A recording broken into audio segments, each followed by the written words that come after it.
Hey there, everyone. Welcome back to FeatherFall Tabletop Gaming's The Gateway Wars.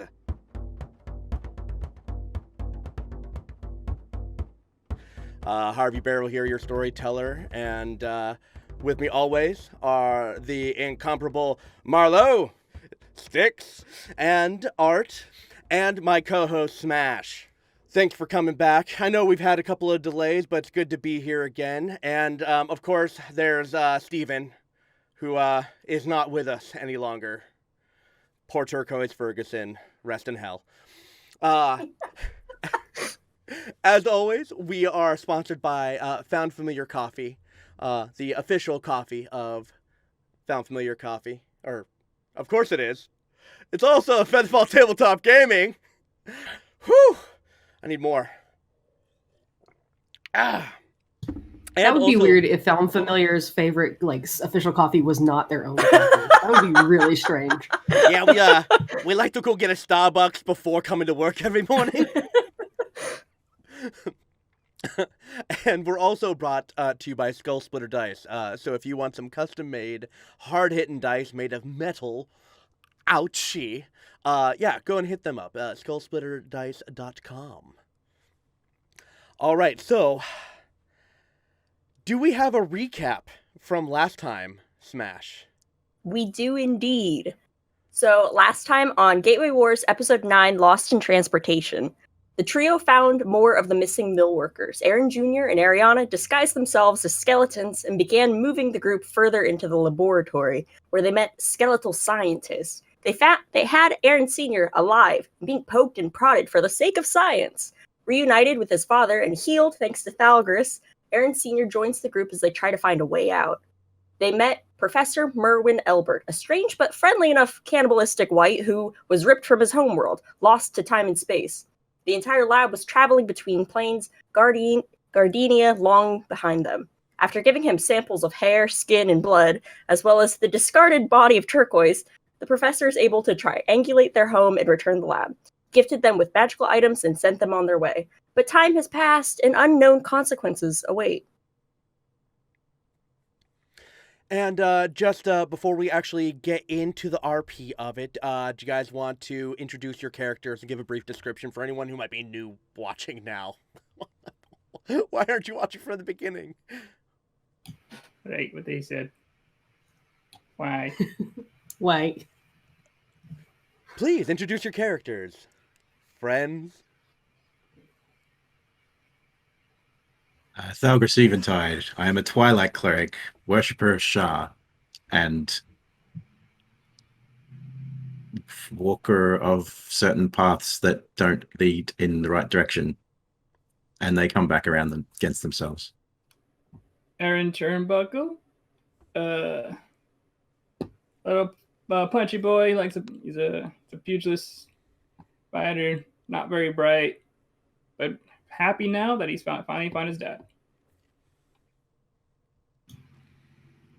Ariana, your friendly neighborhood bard, and there's a large truck driving past, if you heard that. It's a free treat for you for showing up to the show. Ariana is cares a lot about people and wants them to be safe, but she also may be turning into a sociopath. Who knows? We'll see what happens.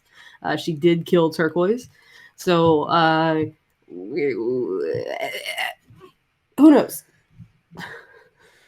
The morals on the situation are gray at best. Yeah. I think it's also important to say that she's not a normal bard. She's basically a dark bard who uses fear instead of inspiration and happy emotions.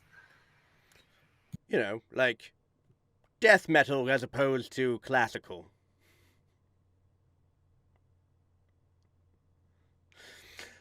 So, last you all left off, you had finally vacated the odd mansion into the charred woods that were once the Steelwood. You see the same ruined, burnt out husks of homes that you had saw before you tried to burrow down into the hole and investigate. and all the trees are blackened and look like skeletal hands uprooted. No greenery to them at all. The ground itself is so ingrained with soot that it is also black, that when you crunch beneath it you can smell old mold underneath because of the warm, humid space that has been created. There's no smoke, though. The smoke is long gone. You see some crows here and there upon the perches of the high branches. And it's very quiet, and the air is very still. And then, as I described before, the house begins to illuminate, and arcs of blue electricity spread forth from it and ignite certain spots around it with little zaps and catch a little bit of fire before they smolder out. And then the house just flashes and a rift forms over it, and just like a spinning top just folds over it. And it's gone. You three are there. Turnbuckle's father is there, and a good majority of the townsfolk that were from the lumber community here. But everyone is looking very confused and very disoriented and tired. When a moment has passed and you're getting your bearings, Thalgris, you hear interesting. Like a whisper that came from a shadow in the night that you turn over your shoulder and believe was just the wind, but you know it to be Yogad Ashar. I feel your presence. Where did you go? You do not keep secrets from me. Too much time has passed. My pawn needs knighted now. You need to move forward.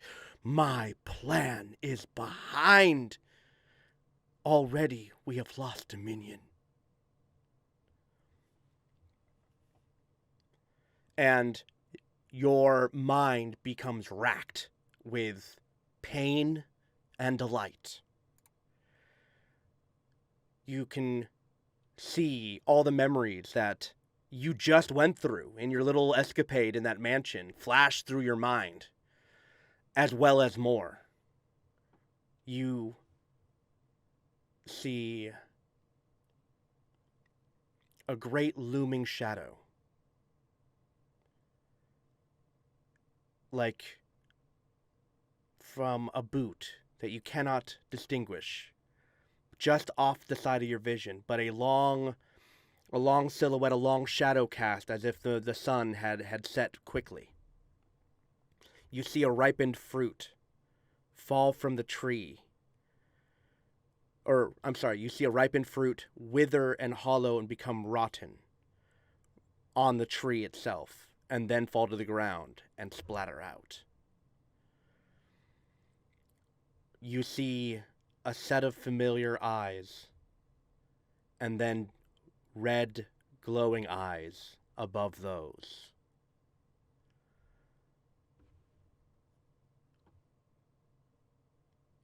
Sorry, there's more. Hold on.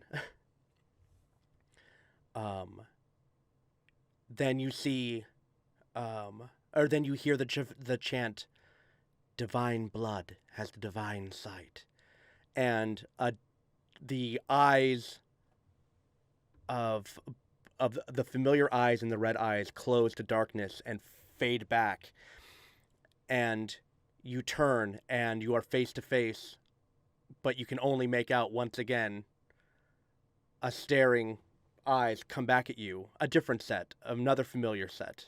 No, that might be confusing. I apologize. And as the eyes open up, blood tears fall down.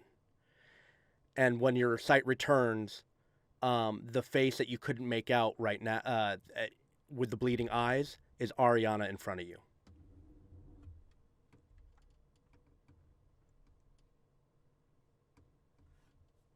What's wrong? Your eyes. What? What are you talking about, Thowers? You're bleeding. I'm bleeding. And I start rubbing, like trying to see like what he's talking about. You are not bleeding. I'm no. And basically at the I look over at Aaron just to be like,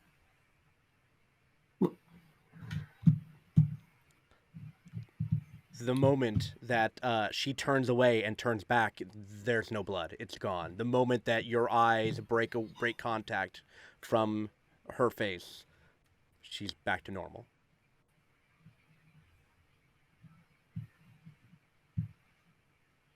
Never mind. okay, let's rest. Rest would be good. We've been through a lot. Yeah, we're the main hall over here, the meeting hall, doesn't look too bad. We could probably shelter in there for a bit and should house all of us. It looks like it's still got most of its roof, as Art's father points out, and his he seems very, very sluggish and tired. His like accent has actually diminished quite a bit because he just doesn't have the energy to be his normal boisterous self. And you all kind of feel a bit sluggish, as if passing through the house possibly put a drain upon your body. Yes, rest. Need rest. I grab. Go ahead. Sorry. Oh, go for it.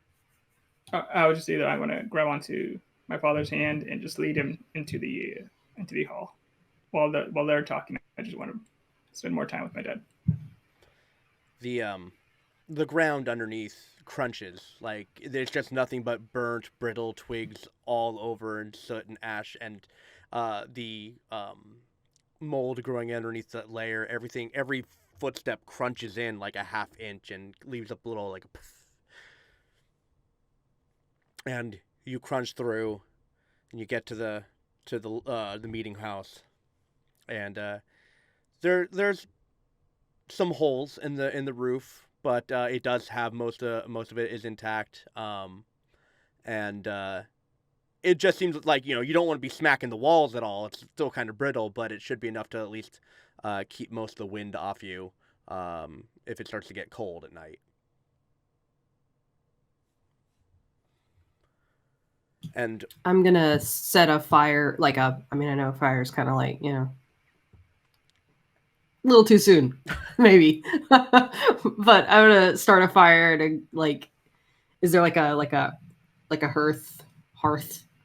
There's most of one, yeah. Like you can find the rocks. There's like a little bit of like burnt half logs that were benches and stools and stuff that were around. And once you clear that around, you can dig up and find an old hearth. Still has the iron cooking line over it. Nice. I don't have anything to cook, but I will start the hearth just so that there's like a fire going, so it feels more homey. These people lost everything.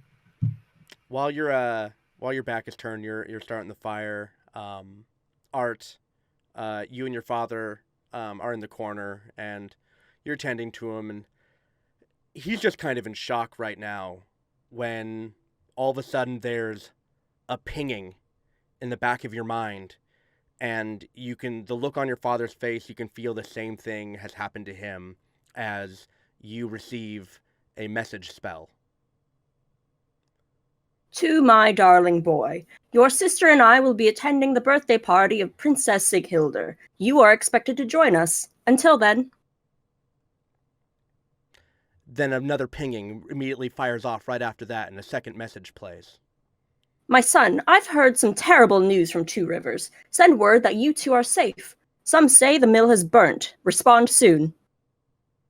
And then a third one pings right after. Aaron, I'm sorry. I failed you. I love you so much. Stay away from the castle. If you are alive, please stay away. Find your siblings. And your father turns to look at you, and there are just tears welling in his eyes. Daddy, did you hear that too? Something's happened. We gotta go. Yeah. They're in danger, Daddy. Son, I don't know how long ago I can't at this yes, if you please go. I can't. No, you need to come with me, Daddy. I can't do this alone. You gotta come with me, please. Son, If you go, I don't want to make sure you're okay. I lost you once. I don't want to lose you again. Come with me, please. I'll check with the others. See how many feel the same. Something's obviously happened to the capital.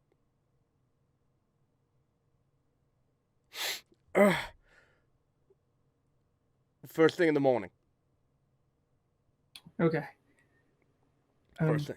I'll talk to everyone tonight. Okay.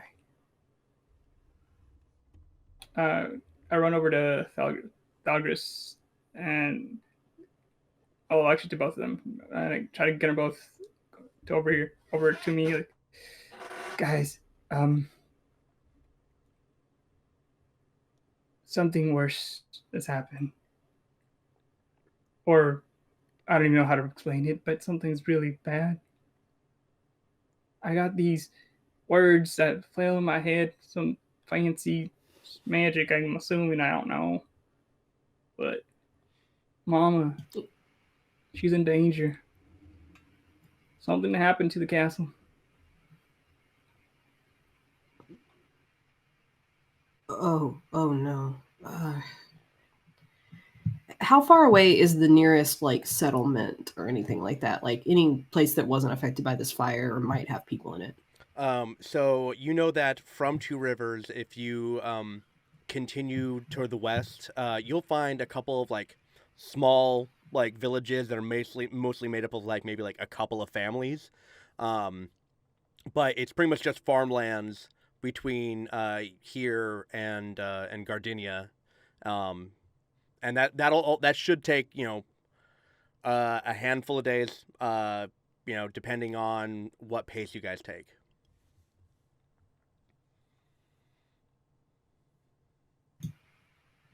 Okay. I think that's a message spell. And something happened at the capital? How long were we gone? I don't know. But they gave me 3 different messages, and they just got worse and worse as they got them, and I don't know. I'm just scared for them. My mom, brother, my sister, I don't know if they're okay. Why is this happening to my family so much? Yeah. Well, I've got your back, Aaron. I'm sure Thalgris does too. Like a Thalgris, right?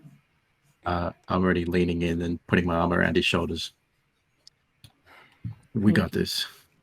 Can you guys do that? Can you guys do that thing? The thing with the words?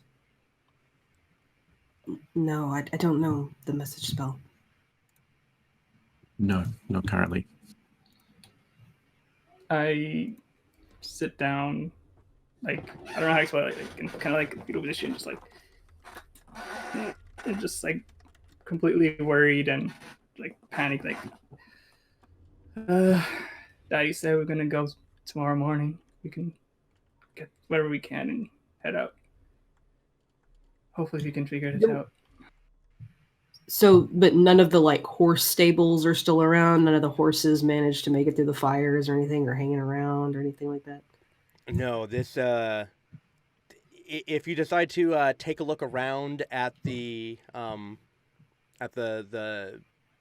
couple of houses that were here in this little area, um, Mhm. it's all scorched, and if there was anything, it looks like it was like ransacked, if there was.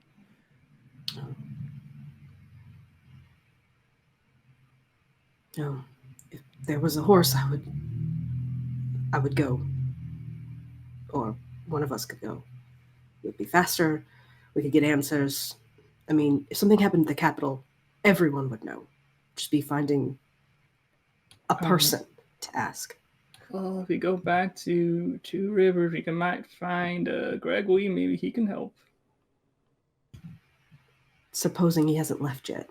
I mean, we don't know how long we were gone. If we went through space and time, I don't know. Wait, how far are we away from the main town where we left everybody around the well? It's just like a couple hours hike, like if that. It's not that far. Basically, once you leave the ring of the woods, you basically cross a bridge over to like an island in between the two rivers where there's the communities built up at. So yeah, it's just on the other side of the woods. It would just be a hike.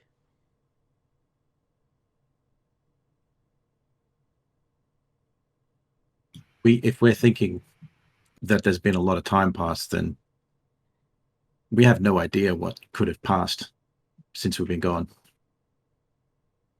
Maybe we should check out our routes first.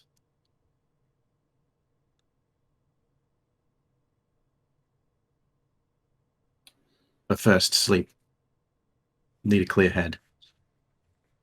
All right. And then you can all settle for a long rest, uninterrupted.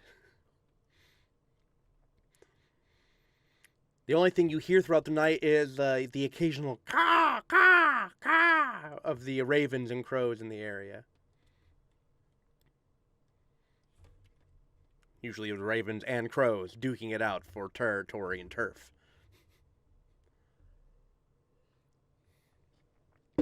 One coffee down, second coffee to go.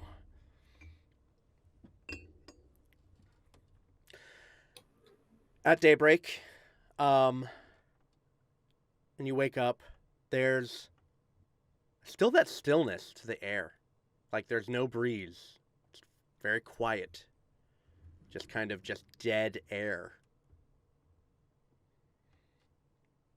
Everyone else wakes up.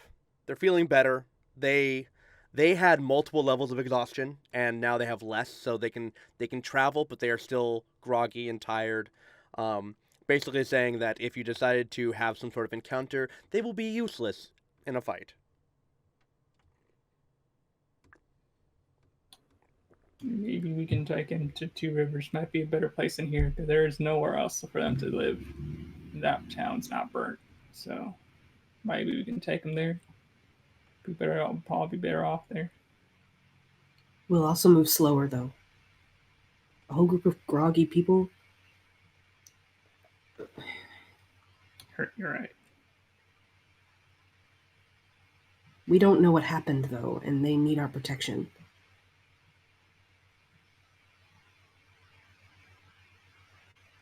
I think we should at least check out the town first. I'm so sorry, I didn't mean to turn this into an escort mission. I swear to God.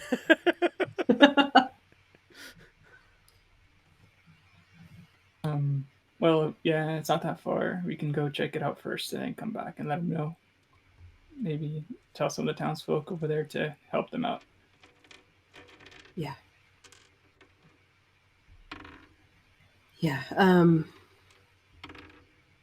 Do they have what they need?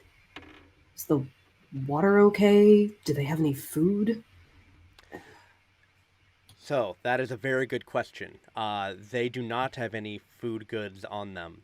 One of them does have a water skin that was on them before, like they were in the middle of working and just had one on them when they were abducted. Mm-hmm.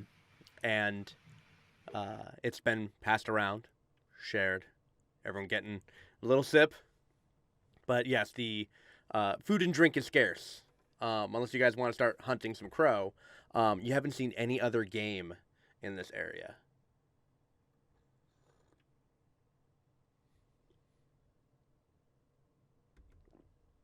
I put my hands in my pocket and take out a mushroom, and shake my head like, nah, that's probably not a good idea. And put it back. Is there a stream or a river nearby? The closest I mean, one because we're would in be like 2 rivers, right? 2 rivers. An hour hike away. Uh,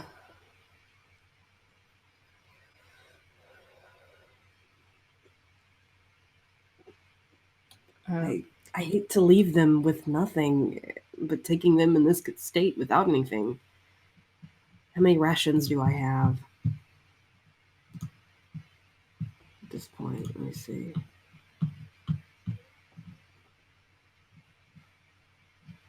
I don't think I have any.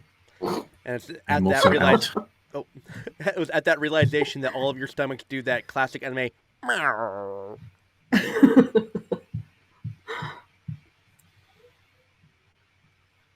You're all hungry.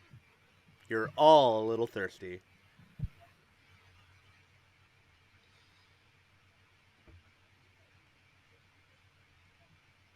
No, where was the well in town? Because if it's been ruined, theoretically, unless it's totally full of water, I mean, rock or soil, it might just take a clearing of the well. That'd be water. You could also check out the river.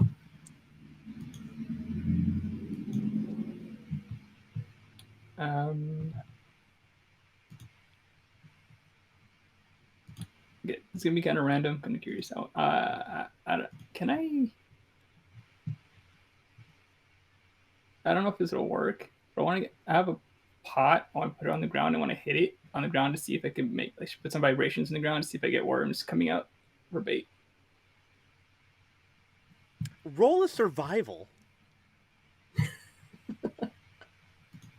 Is that a thing?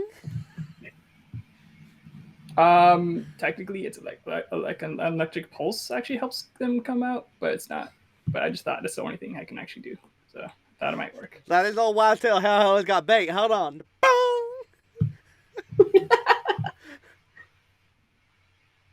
That's a 15. 15. So lo and behold, he crunches this down and gets that poof that pops up when crunching through the half-inch layer, and after giving it a quick thwack, there's like a nice bong, a little harmonious even, and there's like 3 or 4 worms that start to crawl out. I snatch him up and y'all hungry? When you bring them up and look at thing. them, they look twisted, and there's it's divided partially and has 2 heads. It's got sickly green and purple splotches all throughout it.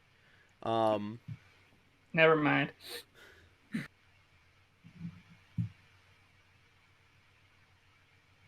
Well, I guess we don't got food.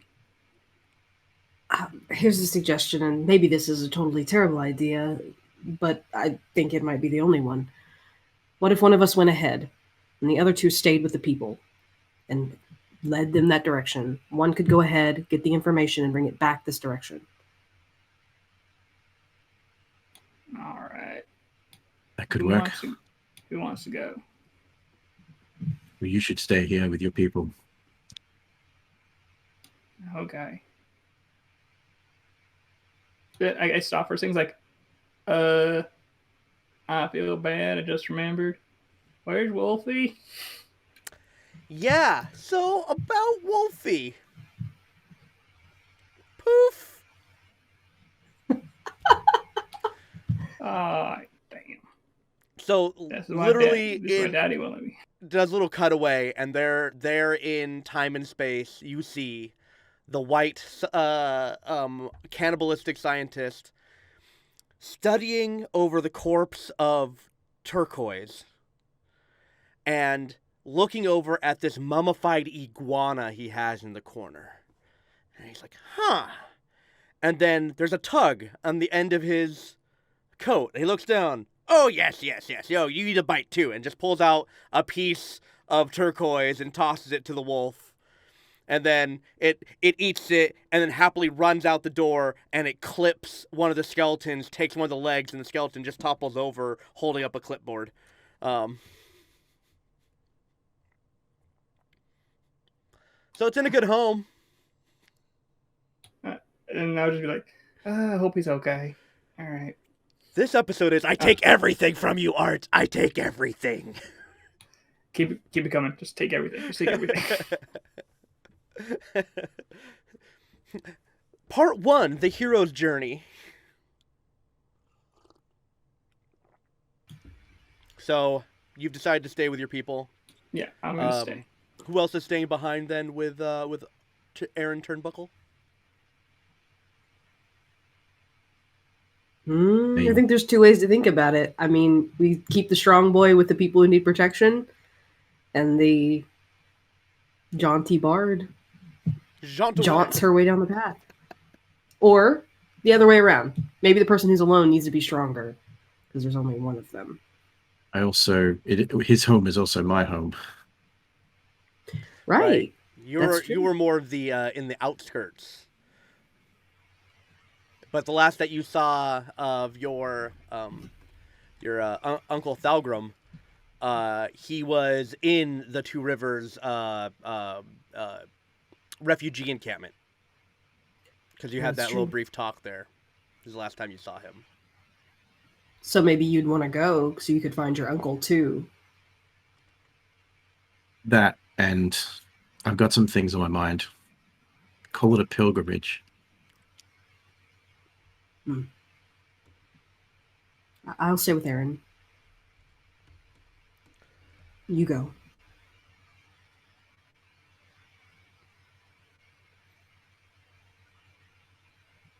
Oh, so Thalgris, before you go on your trek, you do have those new boots that you were given.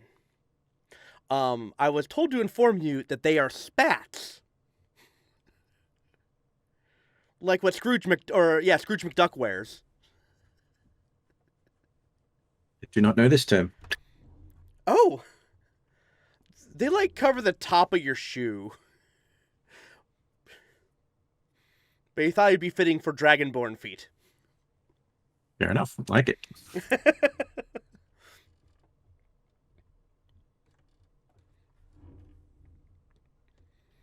So as you, as Ariana and Aaron stay with the survivors of the Steelwood and the Lumberyard, Thalgris, you trek through this dreary, just depressing domain. And once you the hours passed, give me an athletics roll, actually. 23. 45 minutes it takes you to break to break through the tree line. And when you do, you get to finally get a good, clear look at the Two Rivers town. The bridge and the city is burnt down to almost nothing. There's remnants of a bridge, enough that you could cross with great difficulty. But there is just more burnt out ruins. And a lot of, it looks like maybe, bunkers, or not bunkers, but, like defensive, mounds that you'd like kind of like hunker down behind, all placed throughout. It looks like from where you're at. Once again, there's no smoke. This has been there, burnt down for a bit. No sign of people. As you stare and look out, you don't see any movement on from this side of the river.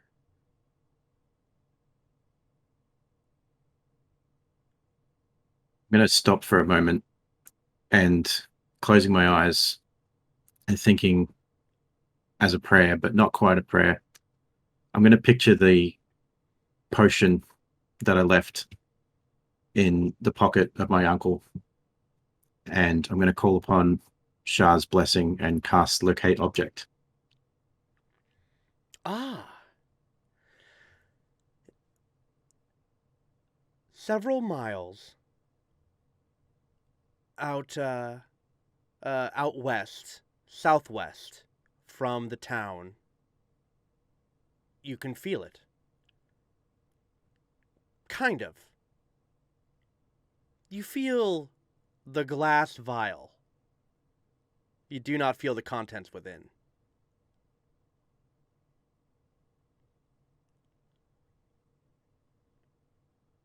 Start heading directly in that direction. All right, so it's back at home. It's been like an hour, maybe more. It's hard to tell. And your stomachs start making that noise again. There seems to be. So are we back? Oh, go ahead. Oh, so we're back. Are we? Yes, I jumped back to you two. Oh, sorry.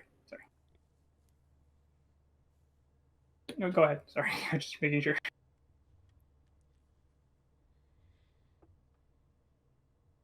Oh, okay. So I take out the mushroom again. It's like, all right, this is all we have. No.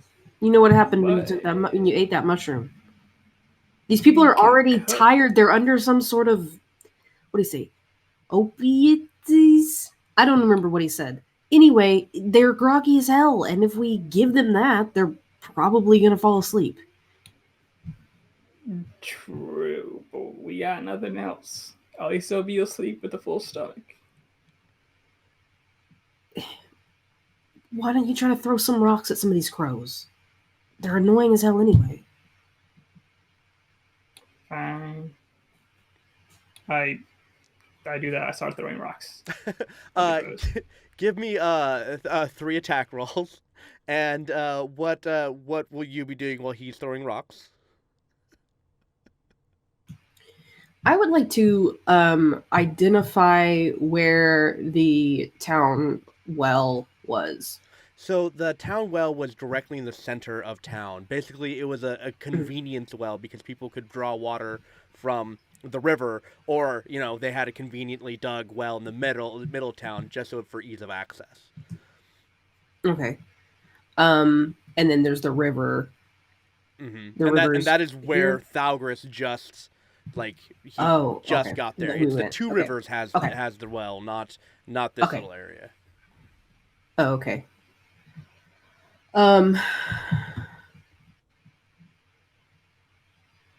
So but you're saying this area does have a well? That's a well. If it did have a well, you don't see it now. Okay. Dang. All right. While you're wondering about that, how many birds do you hit? You said 3 attack rolls, right? Yes. I got a 20, a 9, and a 19. You hit 2 birds out of the air. Well, 1 out of the air. 1 was about to take flight, and you conked him. All right. I couldn't hit 2 birds with 1 stone? Only if he had that gnat. Yeah, I didn't get that yet.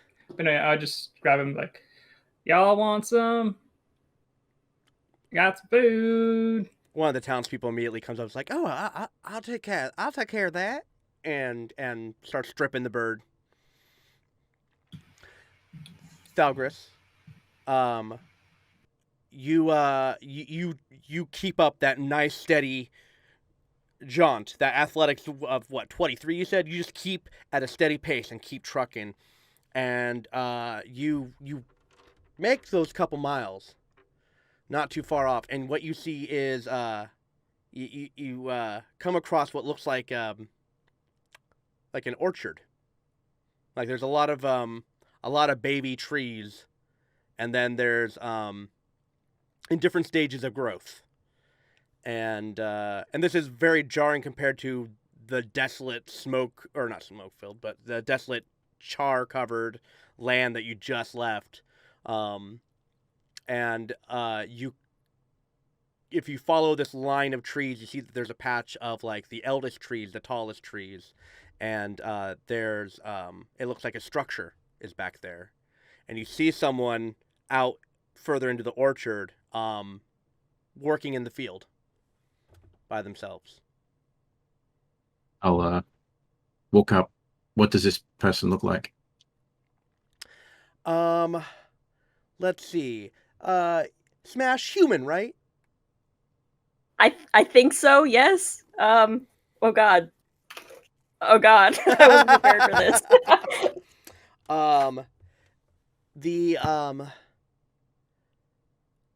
It does. Everything is in very much the height of summer now. You can feel it once you left those woods, but the woods were eerie and very like just unnaturally just room temperature. Like you couldn't tell if it was warm or cold, and there was no wind. It was just unnoticeable. But once you've like left the area and you've traveled through, it's actually becoming the height of summer, and the sun's beating down on you. And the armor, the armor gets a little hot, and you see that this person's wearing just like a sleeveless tunic, just easily like cinched around the waist with a quick bit of rope and some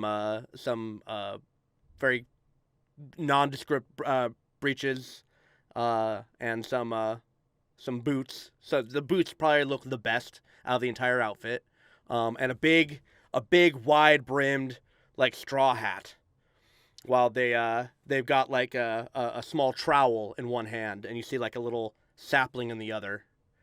Smash, you got any info for me? No? Okay. And you turn to look, and you see a middle-aged woman, but very handsome in looks, and with like muddy brown hair but gleaming hazel eyes, and kind of like a bit of a bunny bucktooth overbite, just slightly. And she turns to you, and her eyes grow wide as you recognize the old friend of Aaron Turnbuckle, Gator.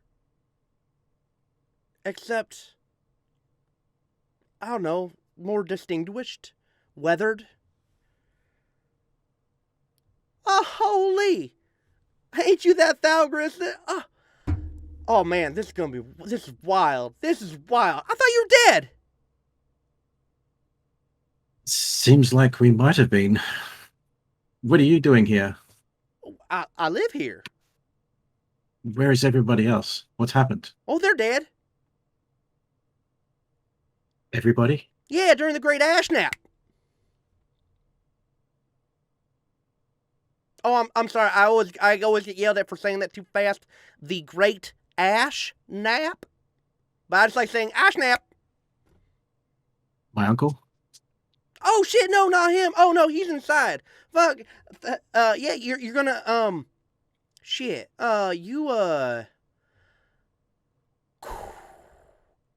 Just be prepared. You're gonna have to come to him. Come. And you follow past the orchard and go to the one house that's underneath two bows of two very large trees on either side. And you get up to the house, and the door creaks open, and you see laying in bed is Thalgrim, your uncle. Very tired, very old. Back to the other two. You guys have cooked your meal. Crow is not bad, but they are garbage eaters, so it's not good either. It's like the greasiest of chicken. I think Ariana abstained. She let the people have it. She, whatever it was, had to be split. She didn't want to be another split in it. Okay. And instead goes and looks around in like the ruins to see if there's anything of value or that could help the situation at all.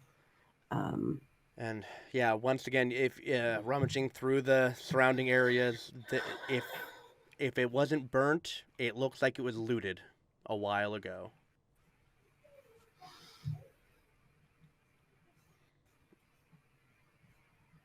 And it has been a couple hours now since Thalgris has left you. I think after rummaging again and, looking at everything as much as possible because this seems like such a shit situation. And then finally being like, you know what, I give up. There's nothing. Heading back in and going to Aaron. How long should it have taken Thalgris to get there and back? He's big. Yeah, big legs. So probably, I don't know, like not that long. Like how much is this many seconds plus this many seconds? And I'm basically just I'm trying to do like 60. Like how much is that? Like in like how much is an hour? You mean like an hour? Yeah, 60. That one. Yeah, I think I can maybe like plus another 30 of these, and I don't know. Like an hour and a half, 2 hours, 2 hours maybe. Maybe, I don't know. We got distracted. I don't know. Maybe he found his grandpa. I mean, uncle. I don't know, the old one, the crazy one that he hung out with. Yeah. I don't know. Uncle. Yeah. Okay, well, I guess we can wait a bit longer, or we can start walking towards Two Rivers. I don't know if I don't want to leave them, though. I mean, we could take them. Yeah, we can. All right. Well, let's do that. It's probably safer over there anyway. And it will take a little bit longer. They are going at a slower pace, but you can all start to head out of the wood and head towards Two River. I would take up the rear because Aaron knows the way better than I do. So just to make sure that if anybody gets hurt or falls down or, is straggling, I'm no one left behind. Keeping pace with them. Yeah. Okay.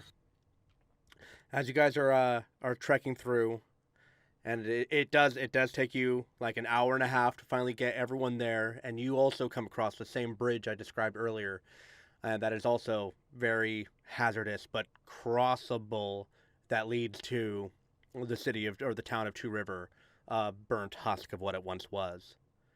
Back at Thalgris, your Thalgrim is laying in his bed, and he is like, he still had his shine in his scales. There were some graying flecks here and there, but it now all the color. He is a pastel of what he used to be.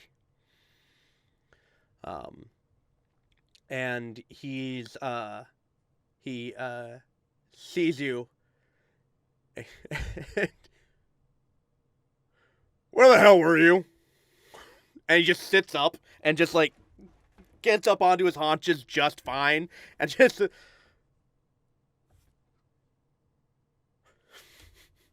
I don't know, but wherever we were, seems like time was not the same. What does that even mean? Listen, you can't just come out of the blue and just start spouting your religious weird talk. We got some serious business to talk about, boy. Uncle, I've been gone a day in my time, and you look like you've spent years here.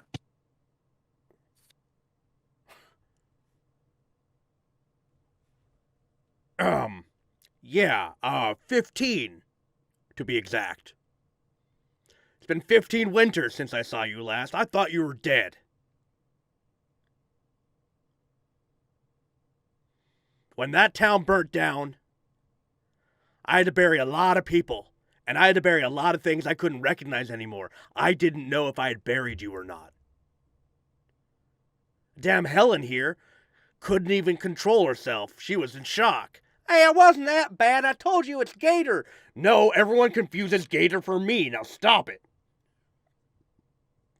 Well, as soon as I eat something bigger than a gator, I'm not changing my name.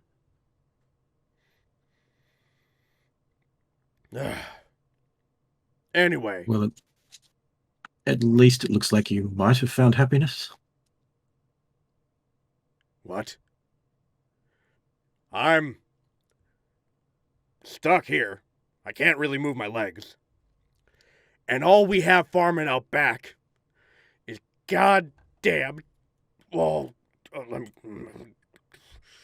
sorry, I had it in notes. It's just goddamn taters and onions. Just taters and onions. That's all we have is taters and onions. Yeah, but I'm making all sorts of ways. I know you like it. You can't fool me. You don't have any spices. Yeah, but you got onions. You have some now. I'm famished.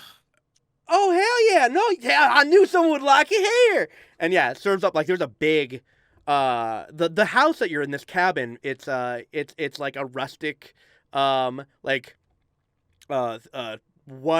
main room with a bed in the corner and one like closed off room. And he's just in the corner in the main room next to the fireplace. And it's like a metal cook stove. And yeah, there's like a big old gallon drum just... I knew you'd like it. Hold on a second. And just starts chopping up some new stuff and just tosses in. I just keep it circulating always. Keeps its original flavor.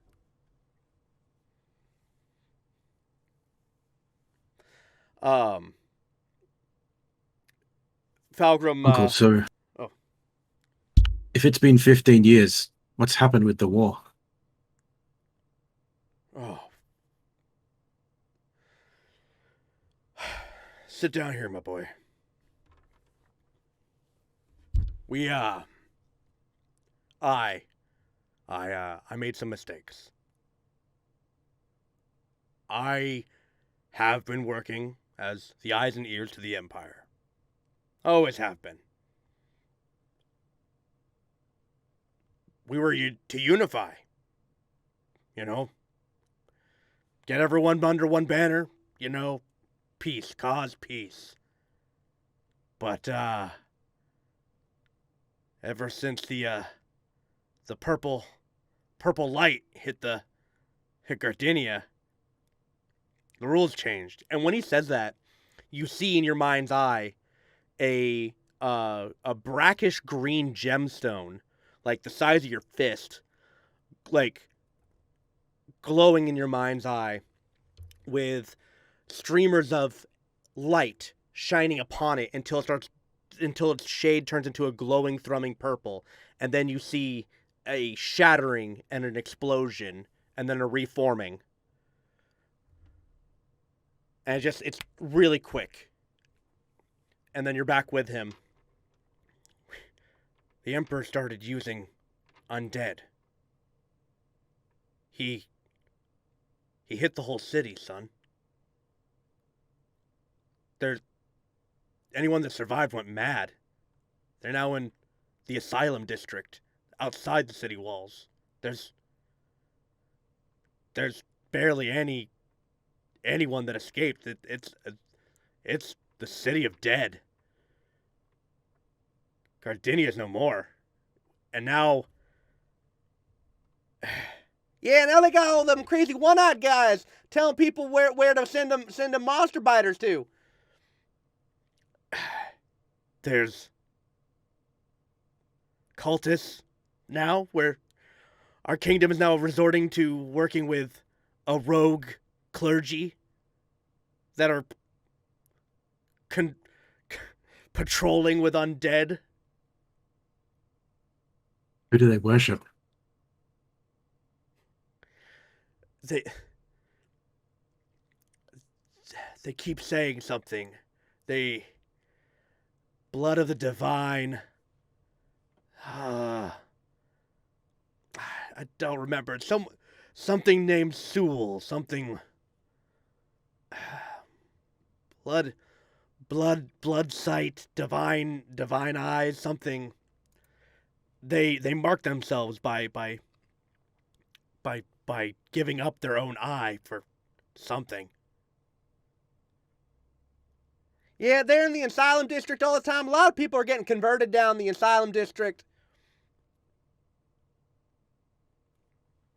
But let's talk about that later. For now, give me a hug. It is good to see you. And he holds on to you, and it's good to see that you're back. You're back. Maybe you can help. Get some goddamn spices! And we'll cut back. You see the burnt Two Rivers. I just yelled out, "God damn it! It happened here too." I'm in the back and I can't see over everybody exactly. So I'm like, oh hell. And I'm just started like ranting, like, it's like if that crazy whatever the heck that thing guy was came back here and burnt this place too, I'm gonna. Okay. What guy talking about? The thing that Turquoise let out? No, the thing made lightning last time. That thing. Here's the thing. Lightning makes fire. So Right. maybe he made that and then he burned down my town. So now I hate him even more.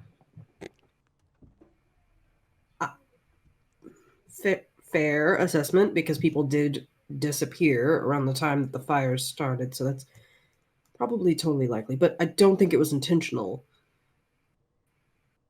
Either way, that's awful. But does this look like it's as old as the fire situation from back there? It would be safe to assume. I mean, why would he come back here? For what purpose? He seemed more intent on getting home. I don't know, since we took away most of his what do you call them, experiments, but getting my kid back, maybe he wanted to get more from over here. Wait. What are those? And didn't you say they were like hill thingies that or something that like you would for like battle or something like that? Mm-hmm. Like trenching mounds. Did a fight happen here? Did a battle happen here? Because you don't build something like that. That takes a lot of work. You don't build something like that unless you're expecting to get attacked. Oh, so that's what those are. I thought that was something else. Well, let's get everybody inside the ruins at least. We can watch the horizon for anybody coming after us, because if they burn down Two Rivers or whatever burnt it down, or whomever, things might be worse than we think. We need to get them as safe as possible. Do you see Thalgris anywhere? It's gonna be hard to miss him on this. I'm gonna get on top of one of those mounds and look around. So to get to the mounds, to get to the ruins, you actually have to cross the half-burnt bridge that leads to the town. You have to cross the river. One of us should do that to see if it can hold the weight of a person before we take everyone across. I can go. I'm small. I'll go try. And start walking. All right. Careful. Give me an athletics or acrobatics check. or another check if you can convince me of it. That's a 23, Bob. Yeah, you walk across just fine. Like it doesn't seem to move or shift or anything while you're walking across. Like, okay, have you guys all played Fallout 4? Yes. So remember the bridge coming out of Sanctuary? It's a lot like that. It's broken, but it's still together enough. It's still holding. But there is big gaps in it, and it it's not exactly safe. But yeah, he crosses just fine. Is there like any spot that looks particularly precarious? Like maybe I could wait in that area and assist anybody over it or around it, or because these people are not in the best shape. Okay. Also, give me a athletics or acrobatics check, and if you pass this, I'll give all of the people crossing advantage. Okay. And if they fall in, is it just water? Is the river running? The river is flowing. It's not white water by any means, but it is like Right. it's still rather deep. Okay. It tapers off when 16. it gets to 16. That is enough.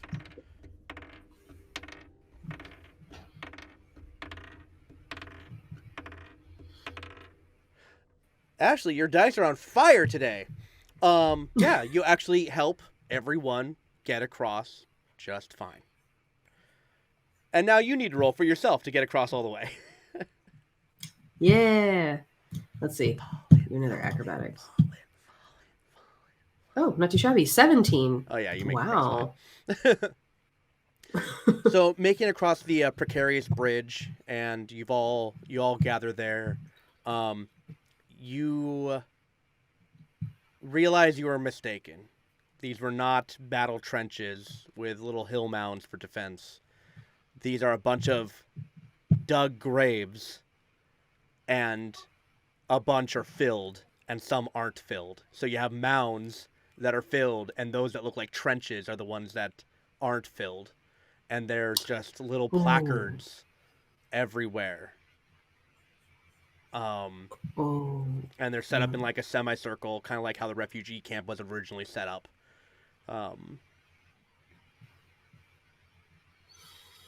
Yikes. But other than the ruins themselves, like the city streets are cleaned. It looks like all rubble that could be moved by hand had been moved. All people, all remnants have been buried.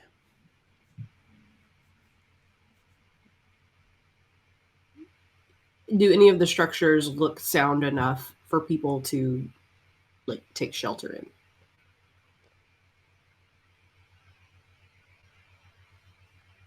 Roll a survival check. Yeah. Oh, hot dang. Dirty 20. Dirty 20. There are a couple structures that look like most of it's superficial damage. Maybe a second story of a building did crumble down, but the first story actually was made of stone and still held together strong and is actually rather structurally stable. There's a couple of horse stables that were made of stone as well that can makeshift as a shelter for now as well. I would try to like take a big stick and like walk around in these places and kind of like beat the roofs a little bit, not too hard, but enough to like if it took a blunt hit, would it fall? Like that's what Ariana's doing, is walking around hitting stuff with sticks, because that's the best way she knows how to tell if anything's structurally sound, and just like hitting it with a stick and then like backing up. Like, is it gonna fall? Roll investigation. I believe that's called percussive diagnostics. Hey, she's onto something. Every time I hit my car, D&D Beyond. D&D Beyond is really trying to get on my good side right now. Oh. 23. Okay, all right. Yeah, you definitely poke around. You find that the structures that you have found earlier are structurally sound and are firm, and shouldn't have to worry by your estimates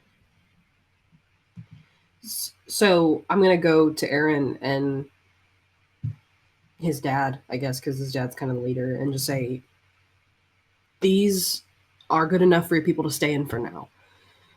Certainly, if you're going to stay here long term, you need to do some repairs. But for now, this could be a good place to start.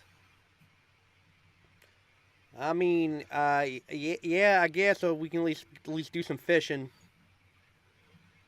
Yeah. And the water. Hopefully the river's not tainted or something. With the streak we're on, I don't want to give any ideas to the GM. Hey, hold on. And he just goes over to the edge of the water and just scoops up a mouthful of water. I look at Aaron. I know where you get it from. Tastes fine. What are you talking about? Mister, I'm just going to pop unknown mushrooms in my mouth and eat them and almost drown.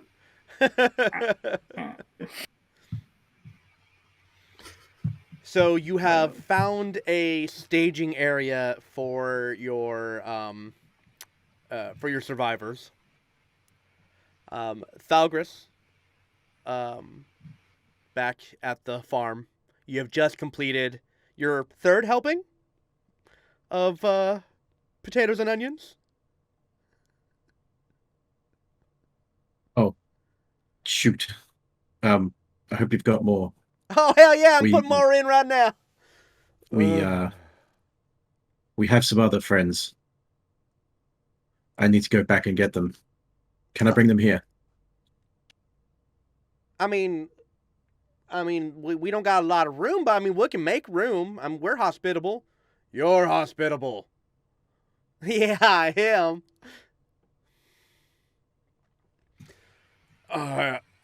Be careful. I'll be back soon.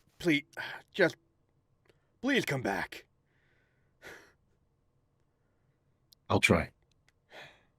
And I'll just leave and start running back towards town. He starts to instinctually do like the fist of the Empire, and he kind of pauses and just like looks at his hand and just hurry back. And after some time, people are fishing and starting a new fire and trying to find some semblance of how to like make a life out of this.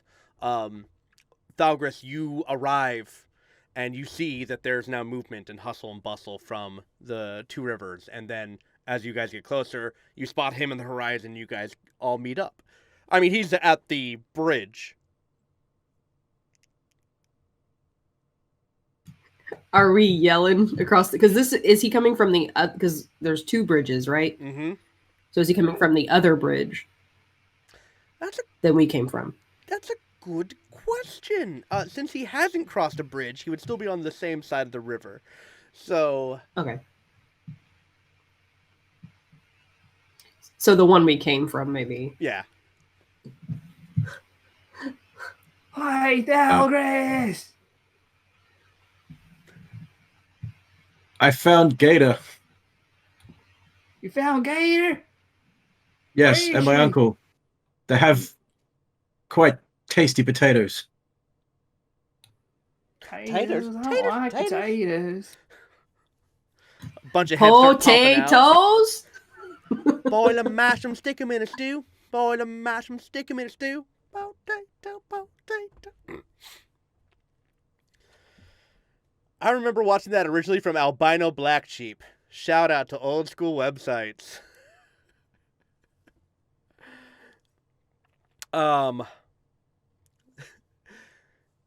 But yes, as soon as you start mentioning like the tasty potatoes, there's a bunch of like different villagers that like start popping their heads out from what they're working on. Taters? Getting really excited. Yes, I can take you there. You're gonna have to come over here. All right, everyone. If you want potatoes, gotta go right over there, over the bridge again. Careful. I think Ariana's gonna try to, at the thought of this, is gonna try to find some like anything intact, board wise or log wise, that could make it a little easier to get across on this bridge. if there's any like support beams that are relatively good, kind of tossing a log over them or something. I mean, she's not strong, but she's gonna drag it. Give me a survival check. Okay.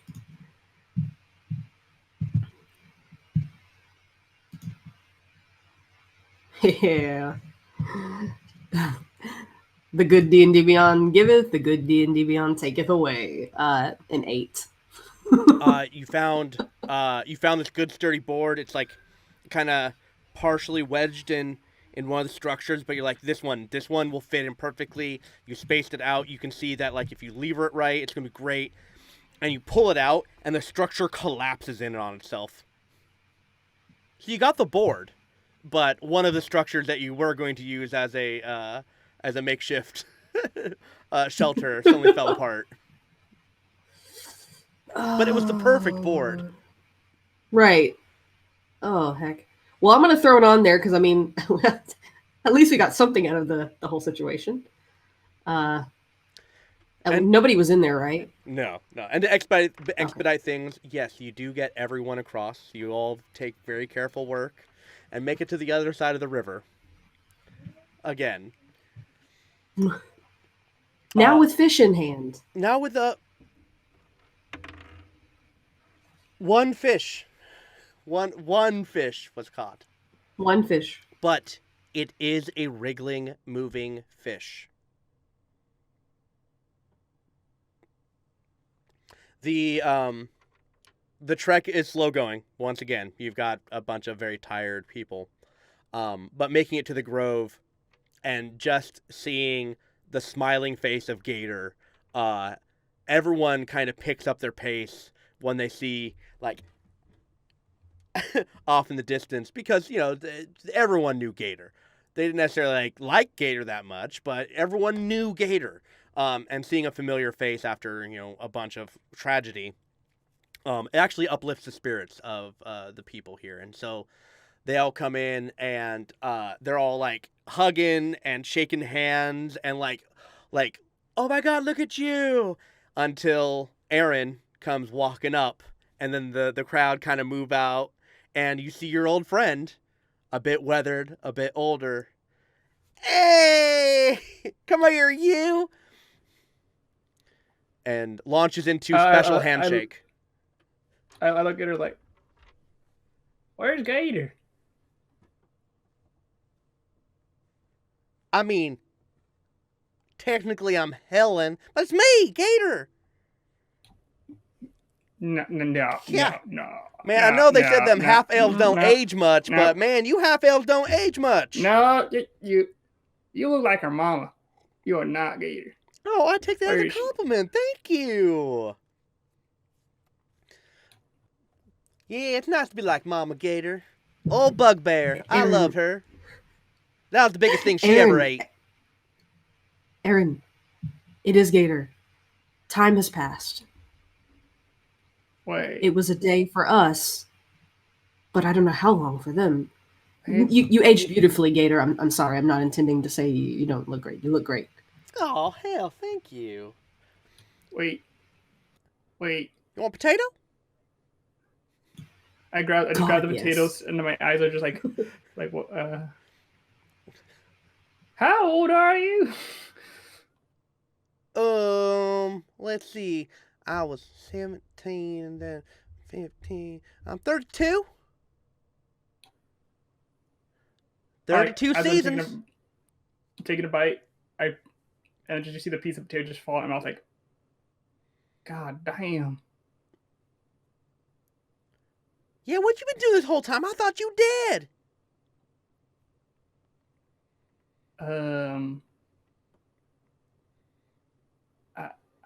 At this point, we might as well have been. Okay. Oh, shit. Oh, buddy. And she like kind of realizes the hurt in your eyes finally, and like, oh no, and like just hugs you, and then it starts like walking inside. We're gonna get you full belly of some potato onion soup, and you're gonna be feeling right as rain. I'm still like just face just like flat, no expression. I'm still just holding potato, not really paying attention. I'm just moving, like so just in shock. The townspeople gather together, and they go into, basically it's a full-on routine of like catching up with Thalgrim, catching up with Gator. Um, Basically talks about maybe building some homesteads out here. He got a really good orchard going that's, just trying to regrow the trees, and plenty of potatoes and onions. Late at night, because it's taken most of the day of all the logistics of getting there, finding, making shelter, investigating, getting all the way out there, having the talks, come back.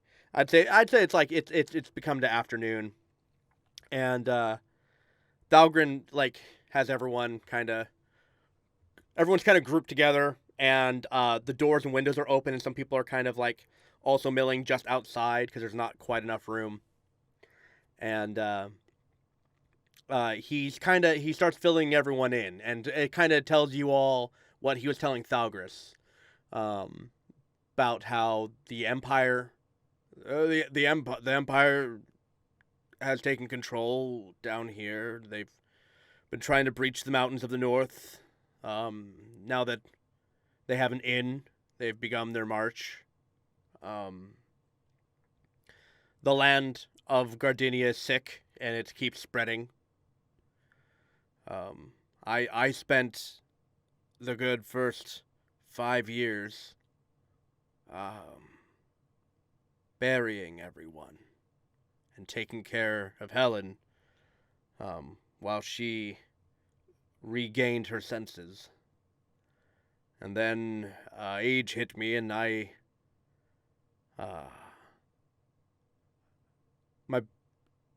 legs stopped working. I tried that delicious healing potion, Thalgris, and it got me going for another season. It did enough healing to my lower back, but I knew that was it then. But after I buried everyone and I my body gave out is when Helen stepped up and kind of woke up, and now she's like happily stirring like a whole new batch, and it's just like kind of like soup kitchen style, just pouring out bowls and bowls and handing them off to people. Yeah, I've been planting all them trees back because I lost the ironwood, but like I want them back, so. But land's kind of weird and gross over there, so we started fresh over here, and potatoes and onions turn out good, so I'm hoping these trees turn out twice as good. So she has picked up where I've left off, and we've been here for the last 15 years, taking care of each other. We've been mostly off the grid, as you can see. We haven't seen another guest in years. There was a couple people who fled the initial attack. We gave them shelter, and then they traveled north. We met a couple of people that were lost to themselves, who had witnessed too much, and we provided them shelter before we found them in the river. They just couldn't handle it. And we've been to ourselves too afraid, honestly, to see what else is out there. And with my condition, well, I'm not just gonna leave him. That'd be weird and silly and stupid and mean. And I'm none of those things. Or I'm one of those things. And yeah, basically it's like the city has been overrun. There's patrols of runic empire troops with cultists, and from the Shade Abbey, and they've been corralling and ordering and manipulating the undead to their whims. But the the city is a husk of itself. It's not even a it's not it's like the city isn't even a tactical spot. Like the army isn't really using it as a base of operations. They just have patrols. It's not. It's a lost cause. It's scorched earth. I look up for my potato finally. I have a question. Both of you. Have you heard anything from my mama and my siblings? My brother, my sister? Have you guys heard anything from them? Do they come here at some point? I Because mean, they sent. last I heard, I mean, weren't your brother and sister like went off somewhere to start training? And that was Yeah. I don't know, a couple months before you disappeared. Well, yeah. That's right. But I haven't heard from Sims.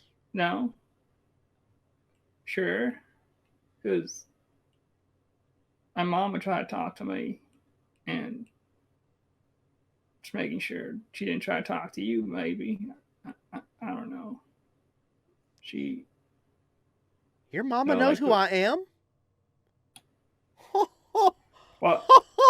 Well, hey, yeah, she did. I talk about you a lot. Oh, hey, Aaron.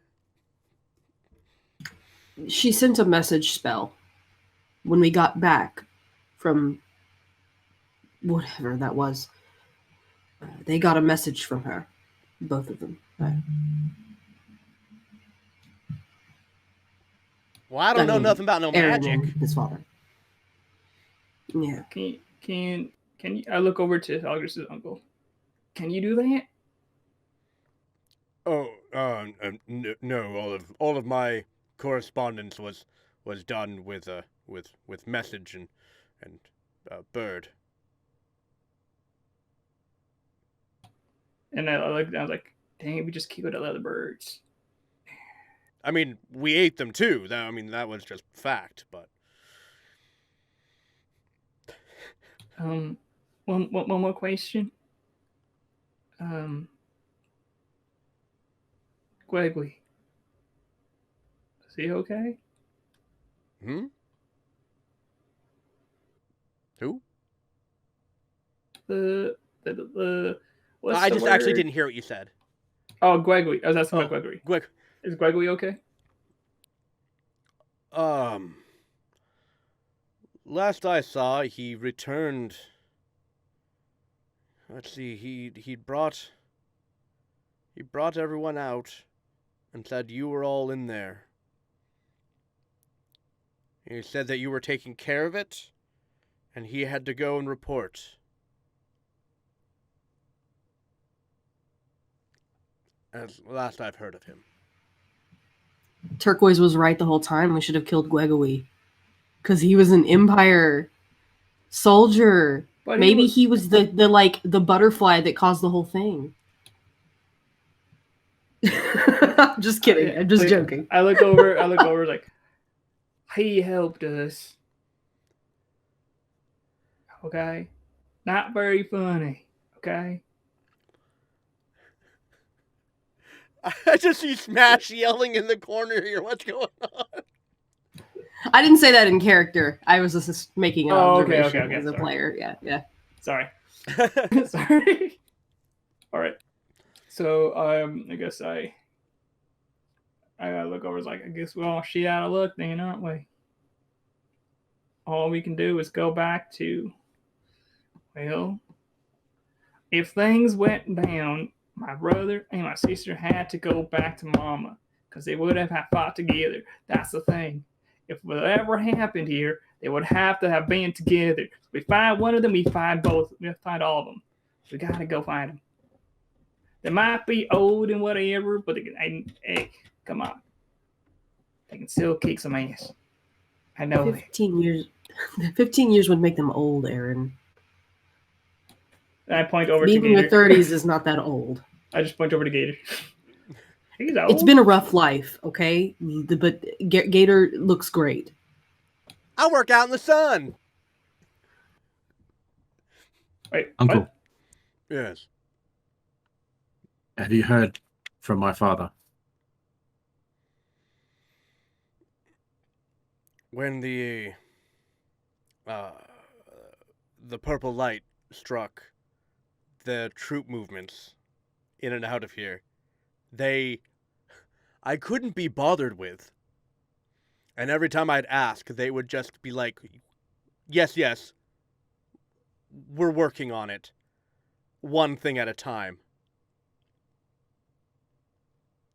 And then they just forgot about me. I even tried showing rank, and they looked me up and down and laughed. I was used, sir. Son, I was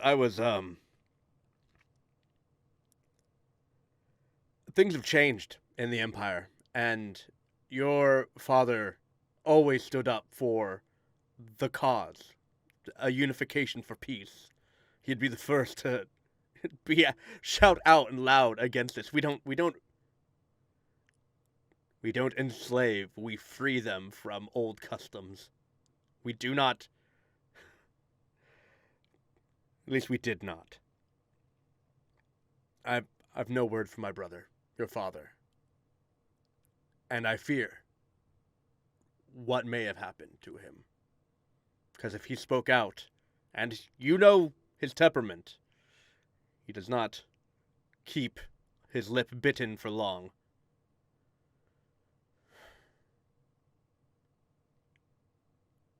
Just, if you go home and you see him, let him know I'm here. Let him know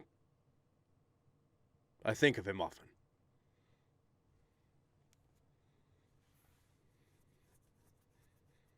In case we happen to bump into people from the Empire, do you have any names that we should watch out for? General Balbazak.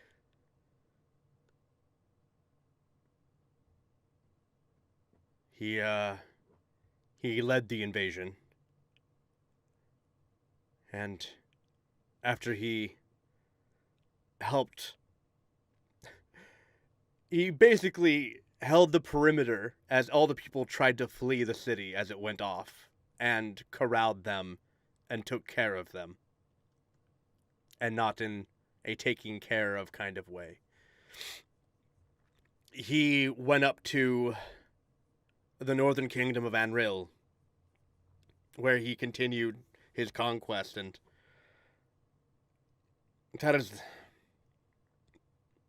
the man is a beastly orc with the mean axe and no patience. He enslaves dragons. This is how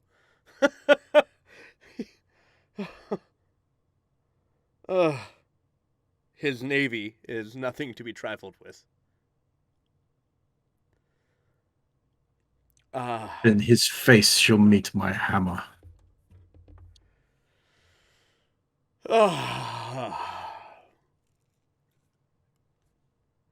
You'll have to tell me the story of that when it happens. I would very much like to hear that tale in great detail. I hope to bring back and tell you. There is hope. I've heard of a neutral zone, a spot in Gardinia. Apparently a mad wizard has been causing trouble enough that they just leave each other alone. So all I know is that sometimes I see lightning come from the tower off in the distance.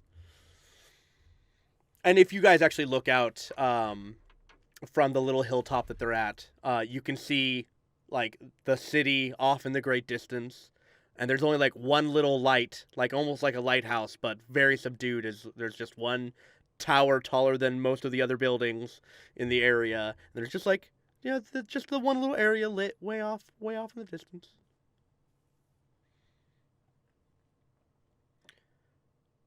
Uh, maybe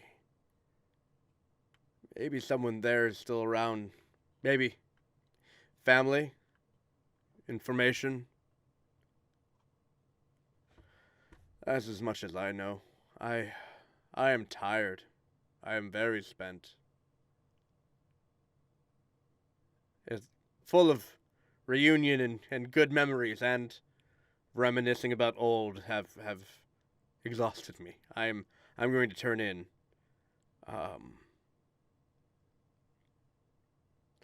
I'll help tuck him in.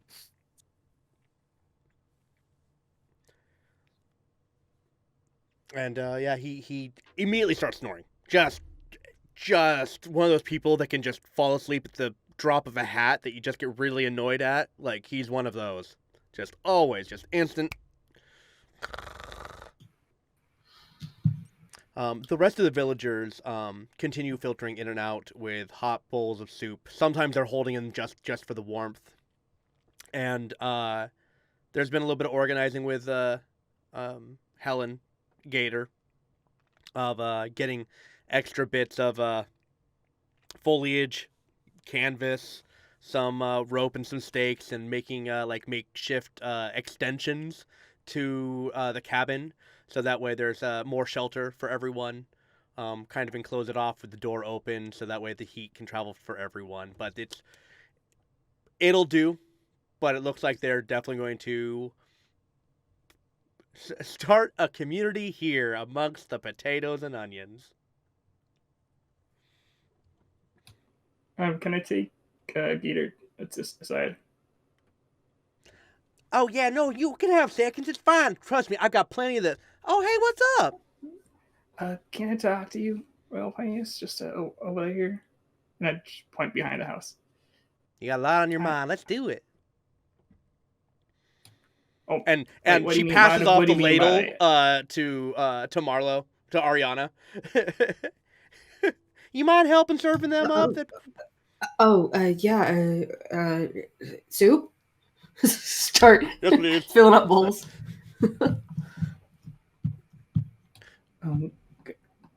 Gator. If that really is you, I'm sorry. It's hard for me to really. It's a lot. We went through a lot, and I'm sorry. It's a lot. Here's the thing.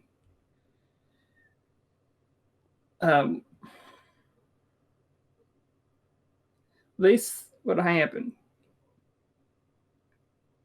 I remember what he was saying about that he was part of this whole thing. He who?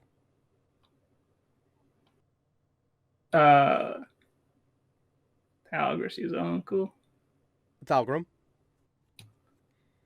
The grumpy man? Yeah, Talgrim. But if I heard it right. Oh yeah, no, we had long talk about that. Yeah, he used to be part of the Empire. He thought he was doing good, and then he found out wrong, and now he feels real bad about it. Okay. All right. But the thing is, all right, you say is that, but are you sure? Because look what happened. Okay, you saw what's going on. What happened? Okay, I don't know. It's been a lot, and I'll tell you this. All right. Yeah. For 5 years, roughly 5 seasons, after you went missing, and everyone, like, I was out just fetching food stuffs, coming back to town, and Thalgrim doesn't drink water, just booze usually, like distilled ales. Like, he's got like hard taste. I forced him to drink water recently in the last, decade or so because, we didn't have any other option. But I'm telling you, we were the last ones, and when I lost everyone, I broke. He took care of me. He bathed me. He fed me.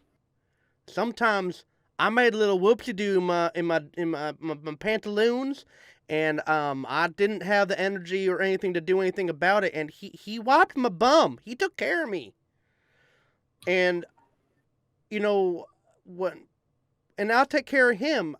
He's my new dad. Okay, like I don't know how to tell any better than that. And we've had long talks about his involvement with the situation, and I was real mad. Hell, I hit him a few times, and he didn't block once because he knew he deserved it, but he was sorry, and that's why he went out and he spent all that time burying everyone and praying over them and making little headstones. I didn't know he could make headstones. Hell, I didn't know he could chisel rock so well. All right. I'm sorry. It's just this whole thing. It's fucked up. I get it. One more. You answered everything I needed to know at this point, but there's one small question. I need to know. Can you still fight? Can I still fight? Because Daddy can't do that right now, and we need, just in case something's going to happen, we need at least one person to be able to help him out.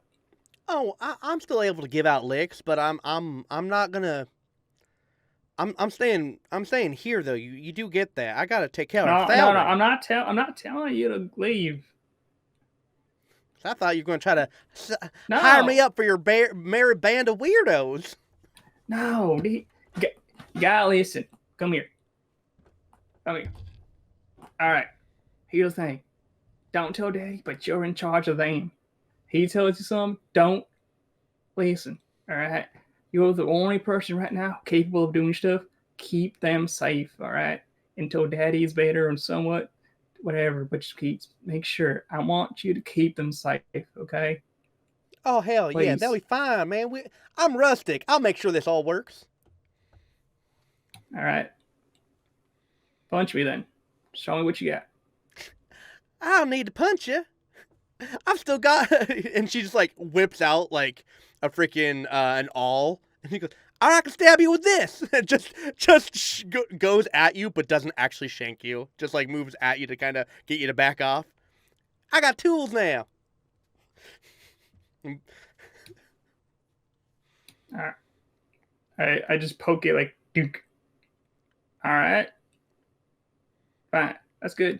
I'm telling you, using something instead of just your fist, I mean, it did me wonders. I mean, I can never keep up with you, like, you punching trees all day, and I didn't get it. But once I figured out I could just, like, throw a thing and make it stick in a thing and make it go stop being a thing no more, that's how I get a lot of food.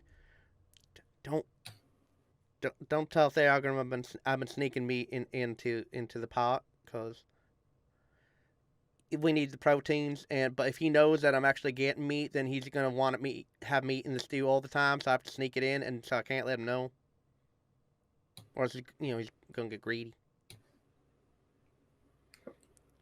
Gotcha. No worries. But remember. But yeah, I just throw a thing and it sticks in the thing, makes it dead, and I cook it up.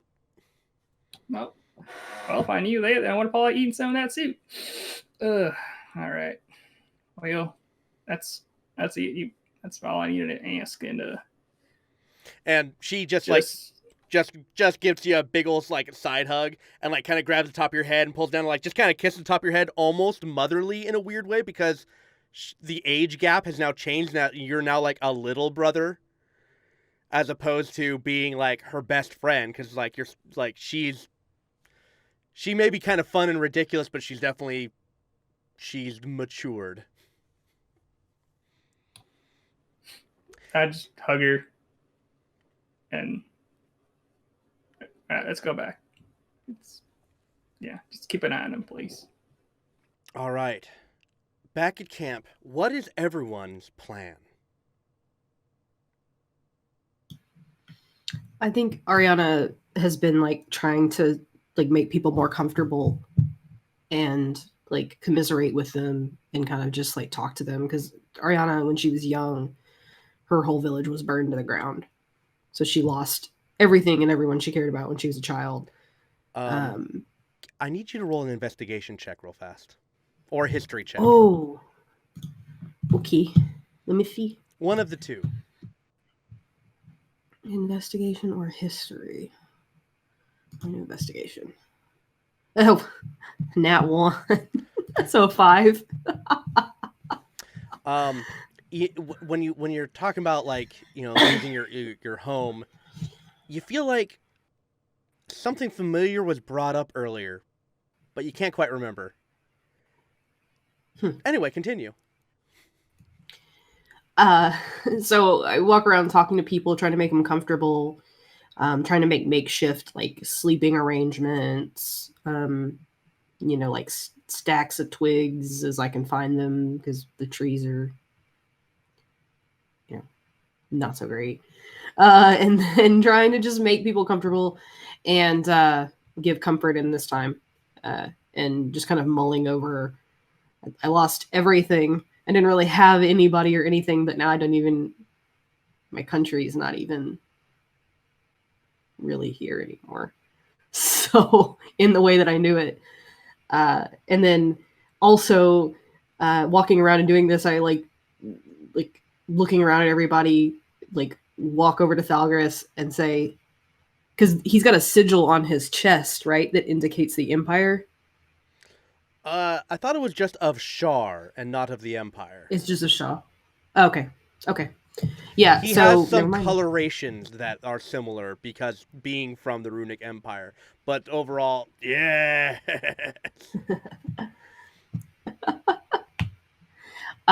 So the colorations that all indicate, like, because we're about to walk into a place where these people have like ruined everything. If we go someplace where it all indicating that we ever had any alliance with them.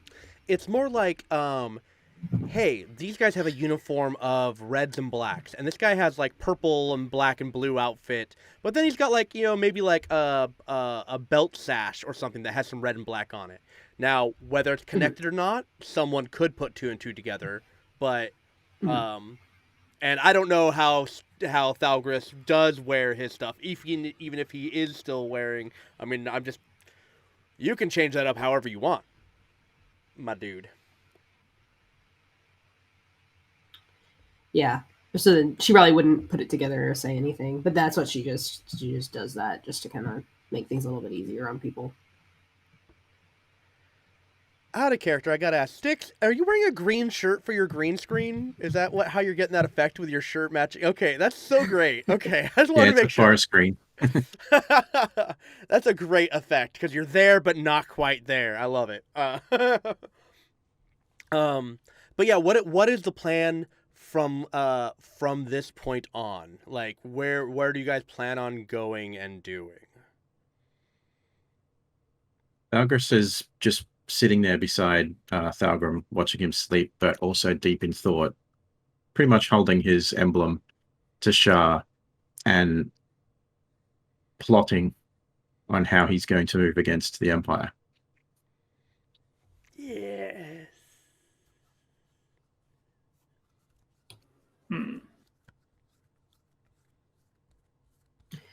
I think Ariana would, or try to get them together, maybe even with Aaron's dad, to kind of like sit down and talk about what's next, what are the next steps.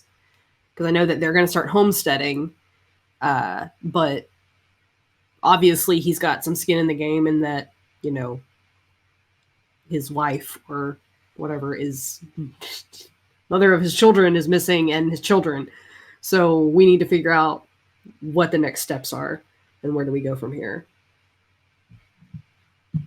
Because we can try to take stock of the Empire, but I think Aaron's probably a little more interested in these people. I guess if I win the group, I'm like, all right, they're fine. Me, you go find my brother or sister, all right? You find one of them, at least. Yeah. I And don't really have anyone out there I'd be looking for, but I'm here if you need me, Aaron. I just thought about something. Do you think they know who I am? Who? Bad guys. Do you think they might know if I'm connected to my mama? Do you look like your mother? Well, my ears look like hers. My hair's her hair color. Kinda, I guess. Wouldn't that make sense? You look like your kids look like the mom and daddy. Kind of makes sense, right? Yeah, but just because someone vaguely looks like someone else doesn't mean they're going to know it's you. Plus, it's been 15 years. Who would expect you to come back looking like you did then? And were you super public with your, like, did you go to events all the time with your mother and your brother and sister? Sometimes, when I had to go visit, sometimes, very rarely, but sometimes, I don't know, maybe once, probably like once. Yeah, like once.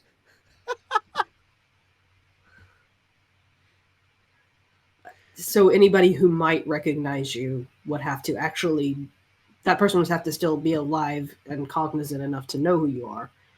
Recognize you from 15 years ago. I mean, it's possible. Okay, you know what? You're right. You're no, yeah, no, you're right. Probably right. You're probably right. Then again, never mind. I was thinking about maybe disguising myself, but if they don't know who I am, then don't matter. That don't matter then. I mean, if you want to wear a costume, I'm not gonna stop you. Like, do what you want to do. I put the hood over my head of the thing they gave us, and like, got one ready.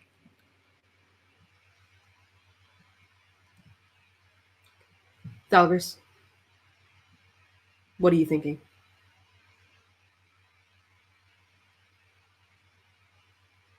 Abris doesn't give a response. He's not even paying attention. He's just too deep in thought, potentially praying.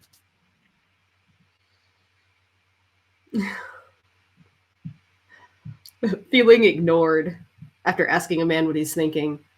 Oh, that's too real.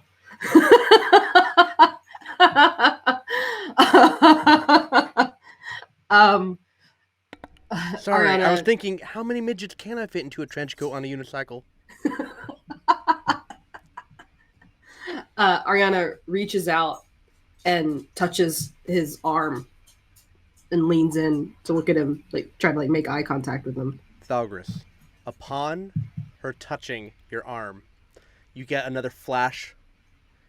Shar has been very vocal, which is very different from all of the other times that you've like ever tried to like have her reach out and contact you and get, confirmation of your blessings. And she is very vocal today because once again, when she touches you, you see a an eclipse, and you see Ariana backlit behind it, and great spectral wings are from her back.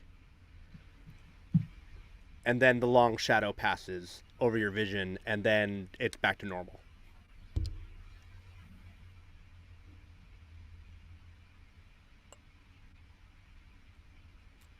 Are you okay?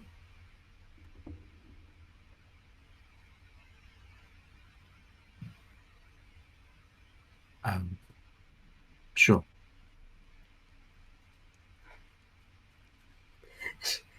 She kind of like sighs.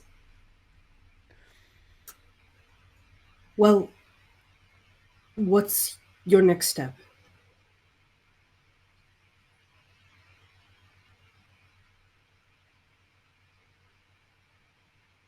I'm going to take down this son of a bitch. You can come with me if you want. But I'm going. You're gonna fight someone?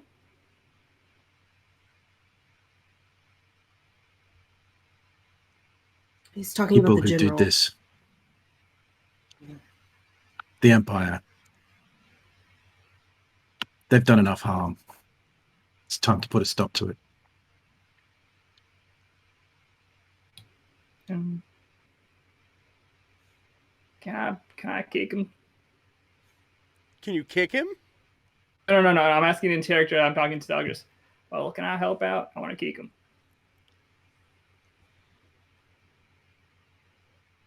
Your fists and your feet are always welcome, friend. Yeah. He's gonna know. He's gonna know what he did. He'll feel everything that he did to us.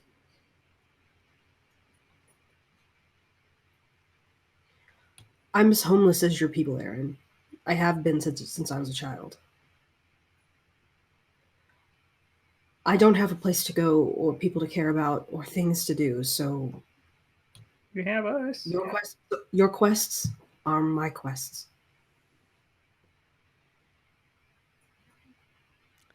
This is the type of group unity you would never see with Steven here. I love you, Steven. All right. Sorry to interrupt you, but you say you don't have anywhere to go. You have no family to go to. It's only been a few days. Technically, it's been about 15 years at this point, apparently. But you got us, and you got them. You got any place to come, they'll make sure we can take care of you. All right? Yeah. You help me, we'll help you.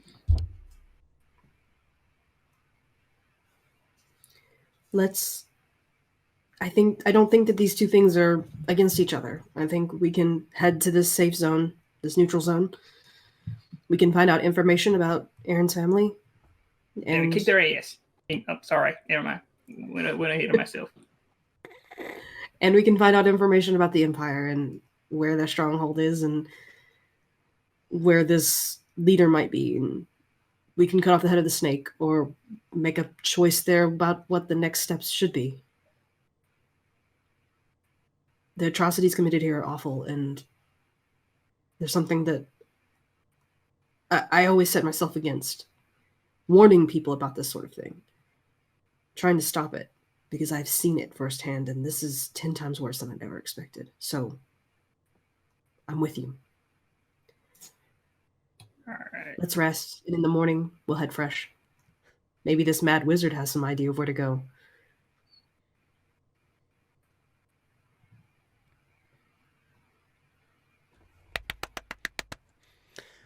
All right. You all hunker down for the evening. There's plenty of people, so there are watches set up. You can even be a part of them, but there's no need to roll any dice. Everything goes smoothly. And the next morning hits, and you get a fresh, full belly of some onion potato soup, some fresh skins, and some potatoes as emergency food for your rations. Some dried potatoes and onions in your kits.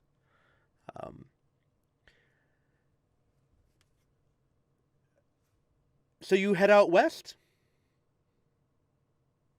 towards the capital of Gardenia.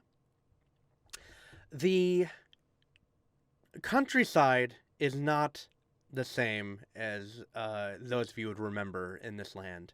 These are a lot of the farmlands that would stretch out as far as the eye could see, both like going north and south until it hit the shore. And there would be the little farming communities along the way, just fields of gold and wheat and just flowing. And all of this land now is like a bog. Like very, not quite a swamp, not a marshland, but just not overly wet, but still that kind of like soggy, mossy humidity to the air. Even at the height of the summer day, There is like the hot humidity is still, everything's still very moist and muggy as you pass through. Um, there are pockets of gas that kind of erupt here and there in the land, um, from the soil, just and decomposition of what lies underneath. The very very uh, downtrodden. The All the fields look like they've been, at least all the ones that you can see so far, have just been trampled, old, left to rot. The fences to keep wild animals at bay have long worn out and fell out of use. Um, you can see, um, a little past the afternoon. It's mostly just been walking, and you just seeing this desolate land.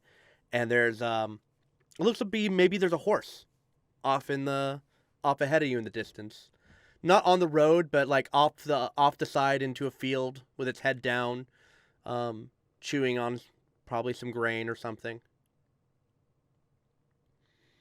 There's maybe past it.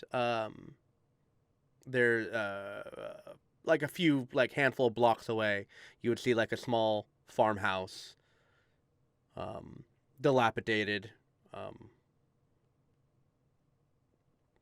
and as you guys continue walking closer, the horse isn't paying you any mind. It's still a good distance away. You can't get a great look at it. And the house itself, there's no signs of any movement from it. No hustle and bustle of any kind. Just um, the wind is back though, and it does kind of flutter the shutters that were on this house. Clack, clack, clack, clack, clack, clack, clack, clack.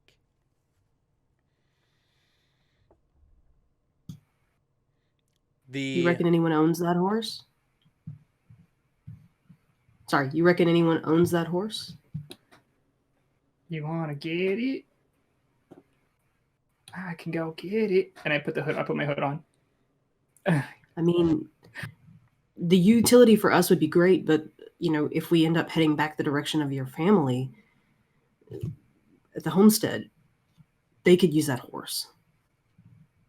Yeah, but they might eat it. They could eat it. That's true.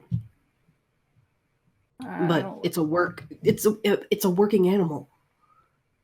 Not if they eat it. They're smart enough to know better than that. Come on, let's see if anybody's here, and if not, if it looks like it's abandoned, we can take it. All right. Go ahead. Lead the way. Lead the way. I'll be right behind you. Yeah, Ariana's gonna walk up to this dilapidated house and knock on the door. Clack, clack, clack. Clack, clack, clack. Clack, clack, clack. And you come up to knock on the door. Clack, clack, clack.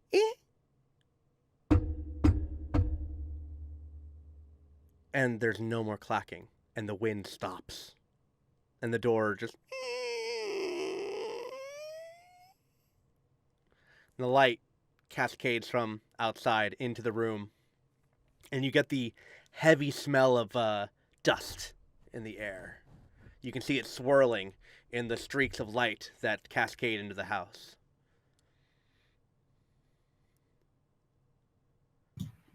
Hello? Is anyone home? Hello, hello? Is anyone home? Does that sound like an echo or like someone's like copying me? Sounds like someone's copying you. I'm going to use thaumaturgy and go, hello. Hello. It doesn't sound like you, but it does sound like someone's taking your pitch. I'm a big stupid idiot. I scream out. I yell, I'm a big stupid idiot. And there's silence.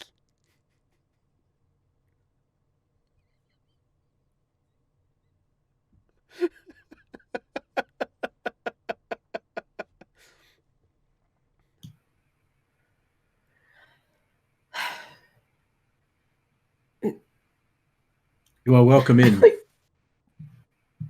You're welcome in. Great. All right, let's you go. heard it. Let's go. Wait. Oh, now we know that Thalgris is a vampire. Ariana holds up her hands. Wait. It could be a trap. It could be a trap. People are desperate. It could be a trap. That's really annoying. People are desperate right now. If someone sees a house that, even if it's dilapidated, they might just walk in and try to take it. It could be something hiding within and trying to pretend, because obviously they think this is funny, so they must not have a high intelligence anyway. If it is a person.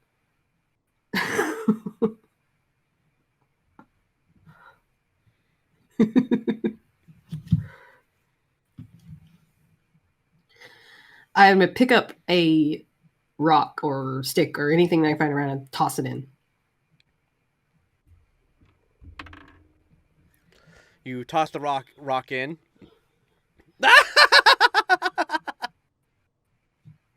Okay. All right. So I have the hood on, and I want to sneak in, see if I could like sneak in Roll and stealth. maybe spot him. All right. This cloak is gonna help me a lot. Wait a minute. Didn't they say? Oh, I think I know what it is.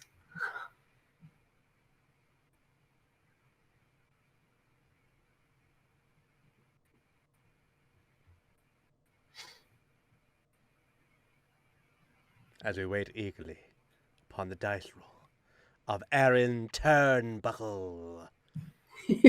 That's a 10. Better than 4.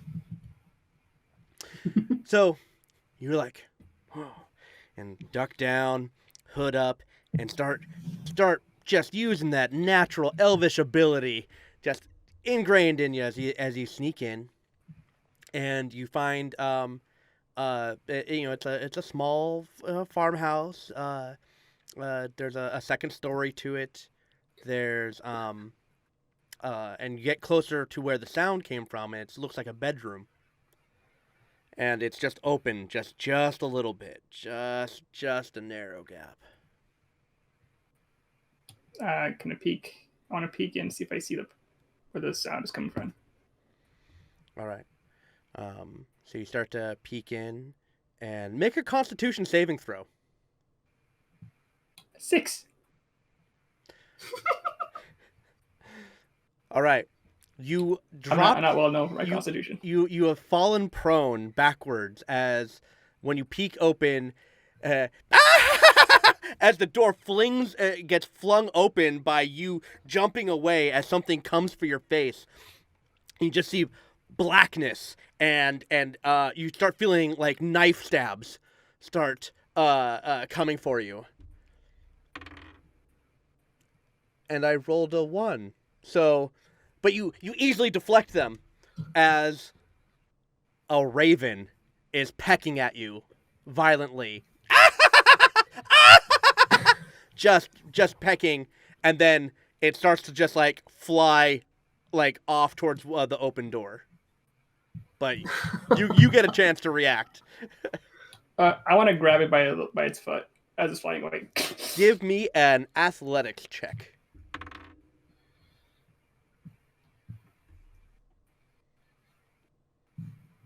That's a 6. 15.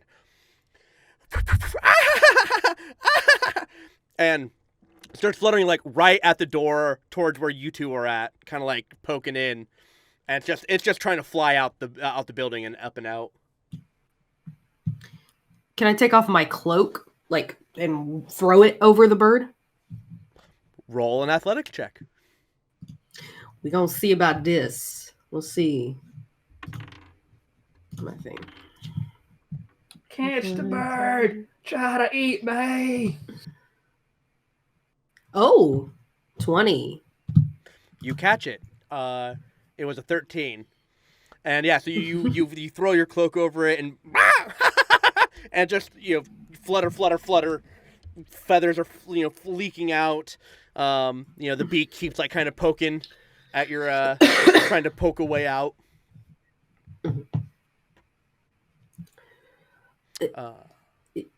I didn't know that ravens could talk. I never experienced one talking. Ravens can talk! Ravens can talk! Oh no. I think this is that crazy magic dude that they had talked about. Magic dude! Magic dude! Didn't they say that they didn't Algrim say that there was this dude in a tower who was, or something like that was kind of magic and kind of crazy or something like that? You think maybe it's one of his? Like maybe he's got them for messenger birds, or maybe they're the eyes of the Empire or something? There's a lot of them. A lot of them. No. Can I grab it? I just want to like. It's still fluttering like all over inside like the contained cloak. Well, I want to basically just grab it and just like grab it by the head. And Well, just like, look at it in the like eyes. she'd have to open up the cloak to let, like, right now it's like its whole body's inside and it's just trying to like find a way to escape. Okay. All right. Well then, I'm gonna threaten the bird and just say like, "You can talk, whatever you are. Try to eat me." Here's the thing. Ate me. All right, if you want me to, I'll eat you. All right, good. All right. Well, here's the thing.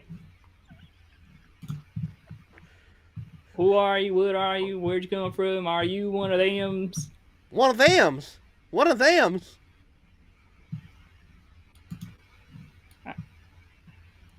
I don't think this thing's gonna help us.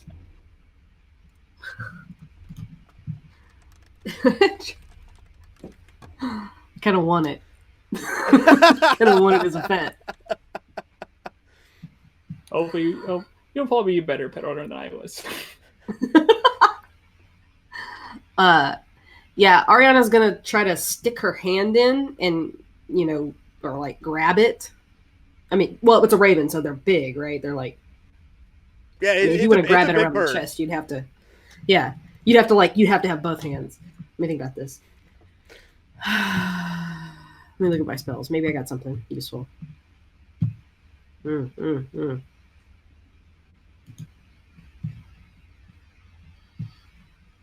Okay.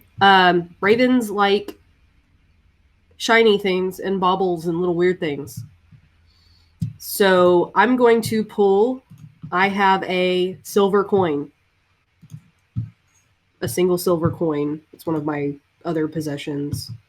I mean, I probably have like money too at some point somewhere that I don't know right now. But anyway, I pull out a silver coin and like stick it in the bag, just like barely in the bag, with like so enough light can come in that it'll get shiny,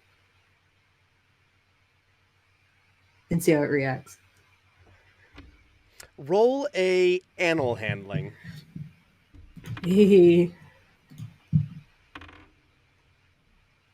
Okay, 20. All right. D&D Beyond, I'm either gonna pass or totally fail. So once you throw the coin in and the fluttering starts to just kind of settles, and then you hear like a tink tink, tink tink tink,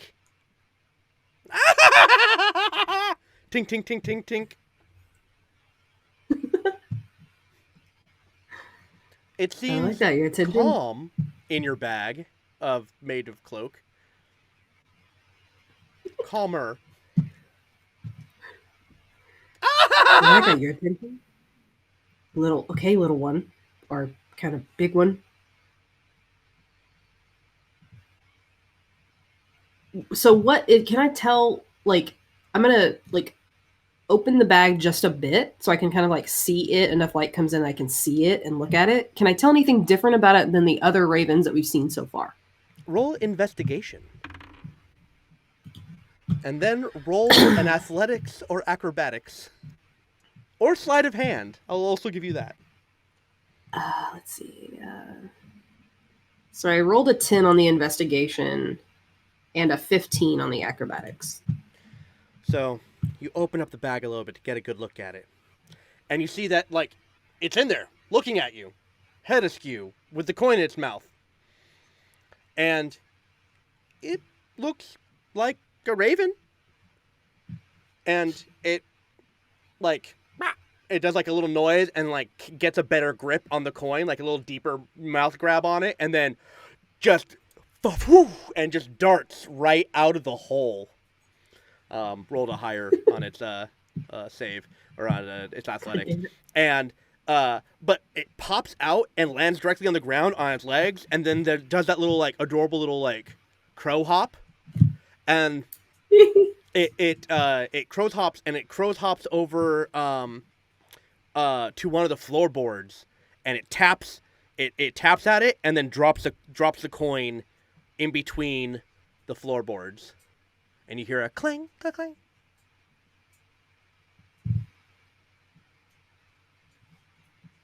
Is that where you keep your treasures?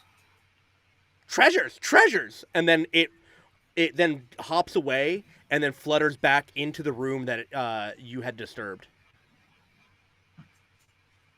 I'm gonna walk over to that floorboard and like I have a crowbar in my bag, and crowbar it open to see what's down in there. Plus, I want my coin back.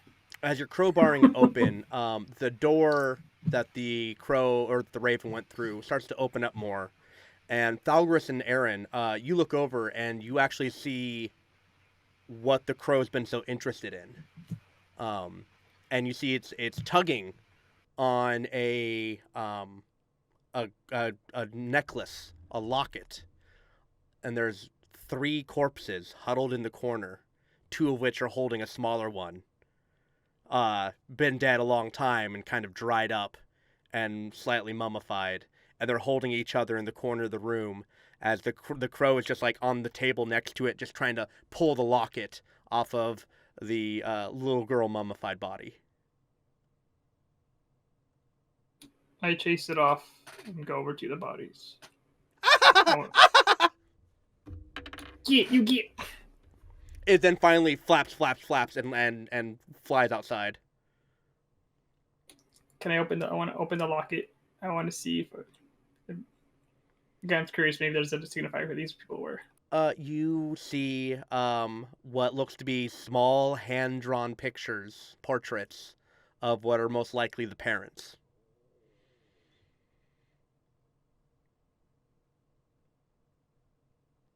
I put it back.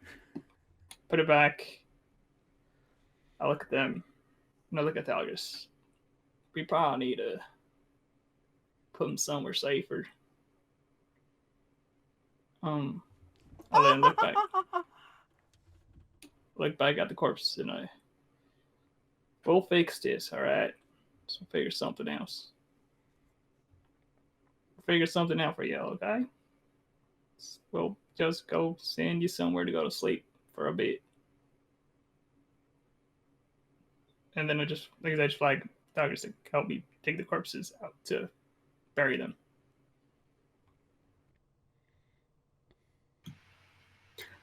I'm looking for treasure. Thalgris, how do you handle the moment? I just want to reach for the door and hold it shut and gesture for Aaron to come outside. Just leave them here to rest.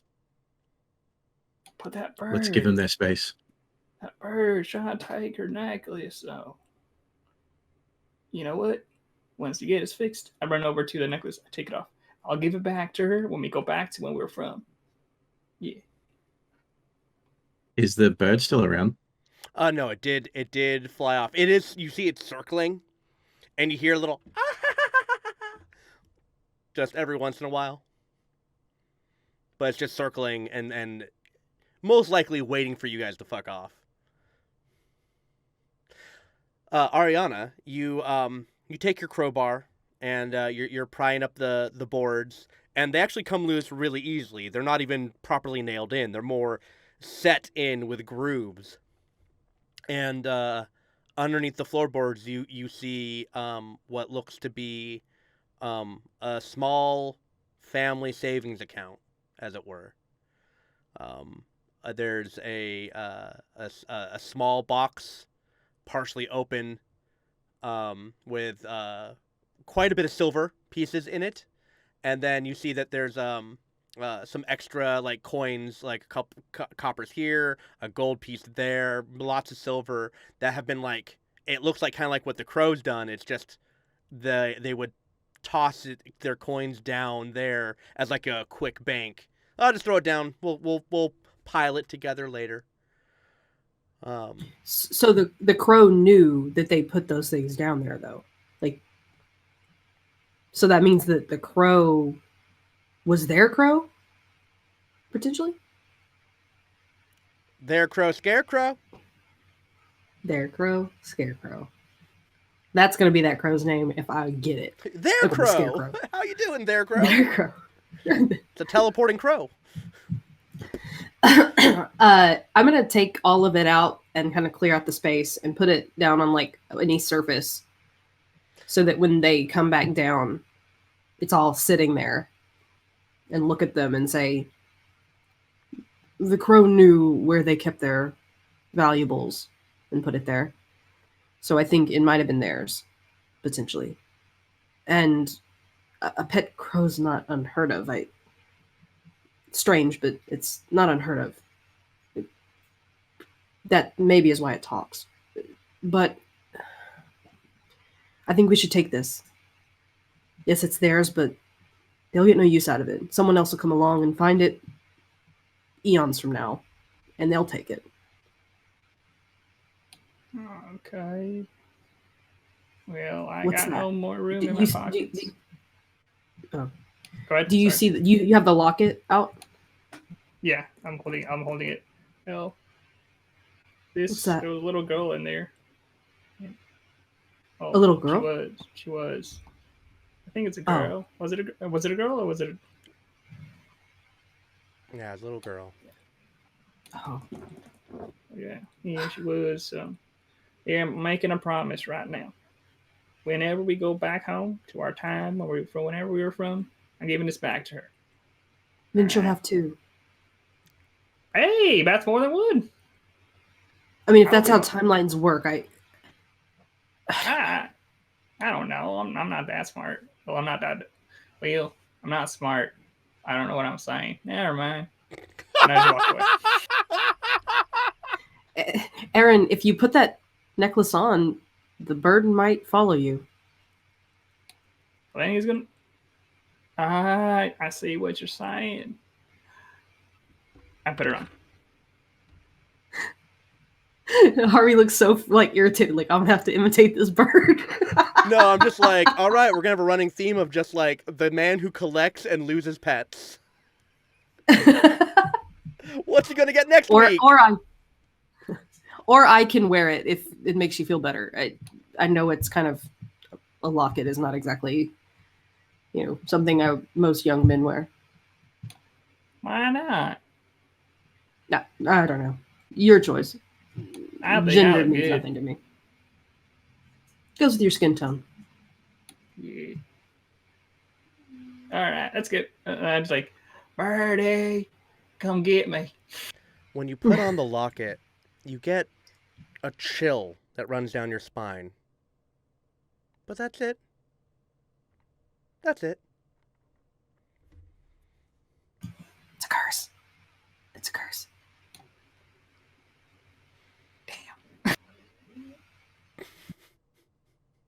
I feel cold for some reason. Must be the metal. There is roughly 200 silver pieces,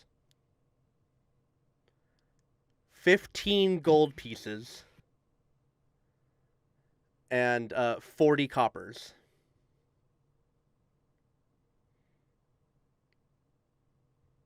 And yes, I did pull those numbers out of my butt. I'm gonna attempt to split it. But Aaron said his pockets were full. Yeah. I Mushrooms? look over. I'm full of mushrooms and dirt. Yeah. Pocket sand. All I can say. By the way, Aaron, if you need, Oh. go ahead. Oh, I was gonna say, by the way, at my podcast, the Afterworlds podcast, we talk about how pocket sand is a wonderful fashion accessory and multi-use tool. It's true. Aaron, I'll be holding your third. I hand another third to Thalgris.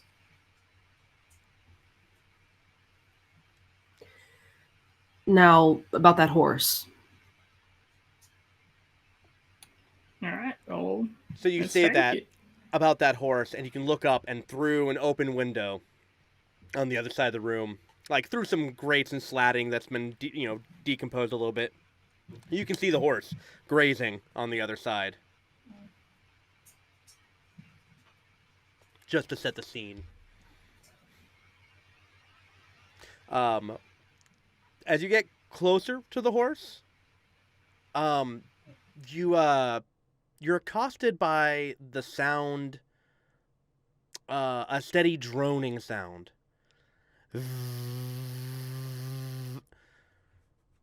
Give me survival checks. Or investigation.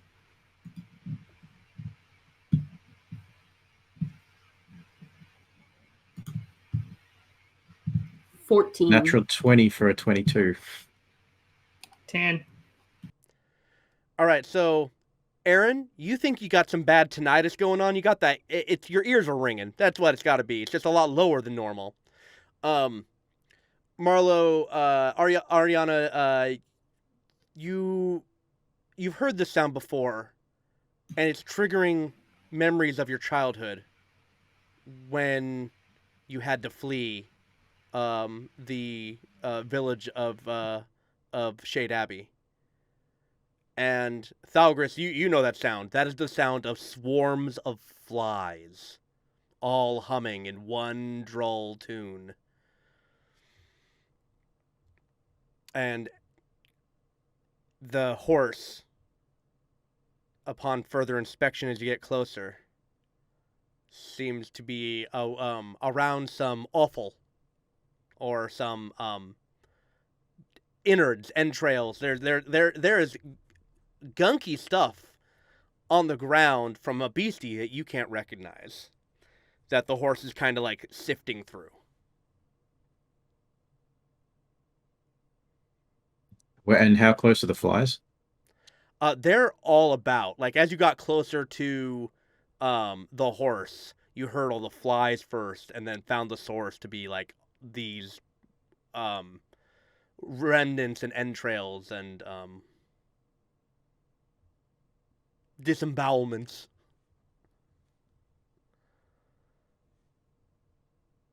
I'm gonna let out a loud roar.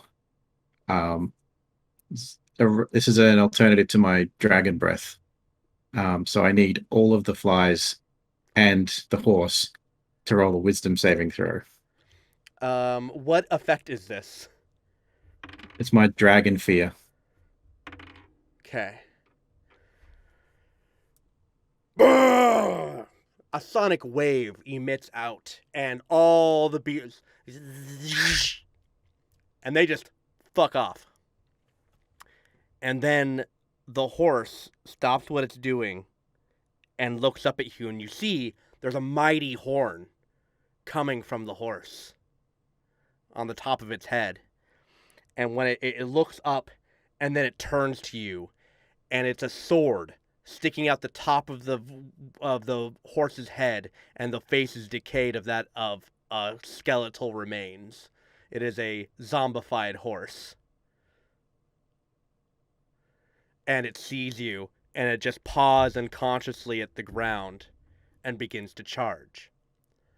But we'll conclude that when we get back in 2 weeks for the next episode of The Gateway Wars. Cliffhanger! So, everyone have fun? Excellent, excellent. Yeah, it was mostly all narrative. I apologize about that, but next session we'll have a little bit of the itty gritty yumminess. How's everyone feeling about the campaign? Very good. Yeah, I'm enjoying Yay. it. You're hurting me, man. You're hurting me. Man, when I found it, like when you told me that you're gonna be like the boy who came from the land, like from this place, I was just like, oh, I'm sorry, but you're taking Sighilder's role of being the native born, which goes through all the early suffering. But Hey, I love it though. this is I love yeah, it. this is Act 1, Aaron's hero's journey, and we're starting to give taste of Thalgris's revenge, and we're starting to dig into the Marlowe mystery, the Ariana's mystery. Yeah. So one of the things that your character didn't catch, but I wanted to throw it your way, Marlowe, was that one of the things that Thalgrim had mentioned was about the cultists from Shade Abbey, and that is the land that you had survived. Wow. Okay. Okay. But it was so like dropped in casual conversation. It's why I did that like that history check or investigation check. Like, did you put 2 and 2 together yet? Right. But when you see them, which will probably happen soon, you will be like, oh. Those guys. And next session, we should have our new player. So, look forward to that in 2 weeks. Everyone, how about we go around, sign off, and tell people what you're doing. We'll start on the opposite end. Hey, Smash, what are you doing? Hi, I make dice, and if you want some custom pretty dice, you can find me at Falling Rocks Dice on Instagram and Etsy. I have made a set for Art, and I've made a set for Harvey. So yeah, just hit me up, and I'll give you a nice little discount if you say that you're a watcher of the show, or if you're a friend of the show, I'll give you a discount. Which is very different than the metal dice that you get from Skull Splitter. So you're non-competing. Art, what do you got going on? I do stream on Wednesdays and Thursdays on YouTube. If you guys want to check me out, yeah, you go. It's the effing dude, all one word, on YouTube. Right now I'm doing games, but eventually I'll do something else. But if you guys want to hang out, heck yeah. I would love to see you. Sticks, how about you, my man? Here's pretty much where you'll catch me. So when we're streaming here and playing, then this is where you can find me. I've got them all to myself. Marlo, what do you got going on? I'm not doing much streaming these days, so I'm here, and occasionally I'll be other places. But if you want to see where I'm off on one-off sessions for other things, you can follow me on Twitter at Marlo Bogwitch. It's Bogwitch with 2 G's, like it is in my. I've been commenting in the chat, so you'll see that. But yeah, I am there on Twitter. I am slowly making my way back into Twitter. I also have a podcast. I was on Harvey's Afterworlds, and I also have my own show, Sins of the Father. Well, it's not my show. It's on the Misconceptions Podcast Network, and it is a 5th edition game. I'm also playing a bard there, but a very scrappy young girl who is very positive, and a good kid. And this show's about kids teenagers looking for their missing fathers, and shit gets real. Shit gets real. All right. And the last episode we just recorded is absolutely insane. But check me out. Check it out if you want to. And I'm so happy to be here. Thanks. Heck yeah. And Steven, what are you? Oh, yeah, you're dead. Love you. All right, everyone. Here at FeatherFall Tabletop Gaming and everyone here at the Gateway Wars, we bid you adieu. And once again, we are also founded by Skull Splitter Dice and Found Familiar Coffee. Just one more plug for you guys. All right, everyone, have a great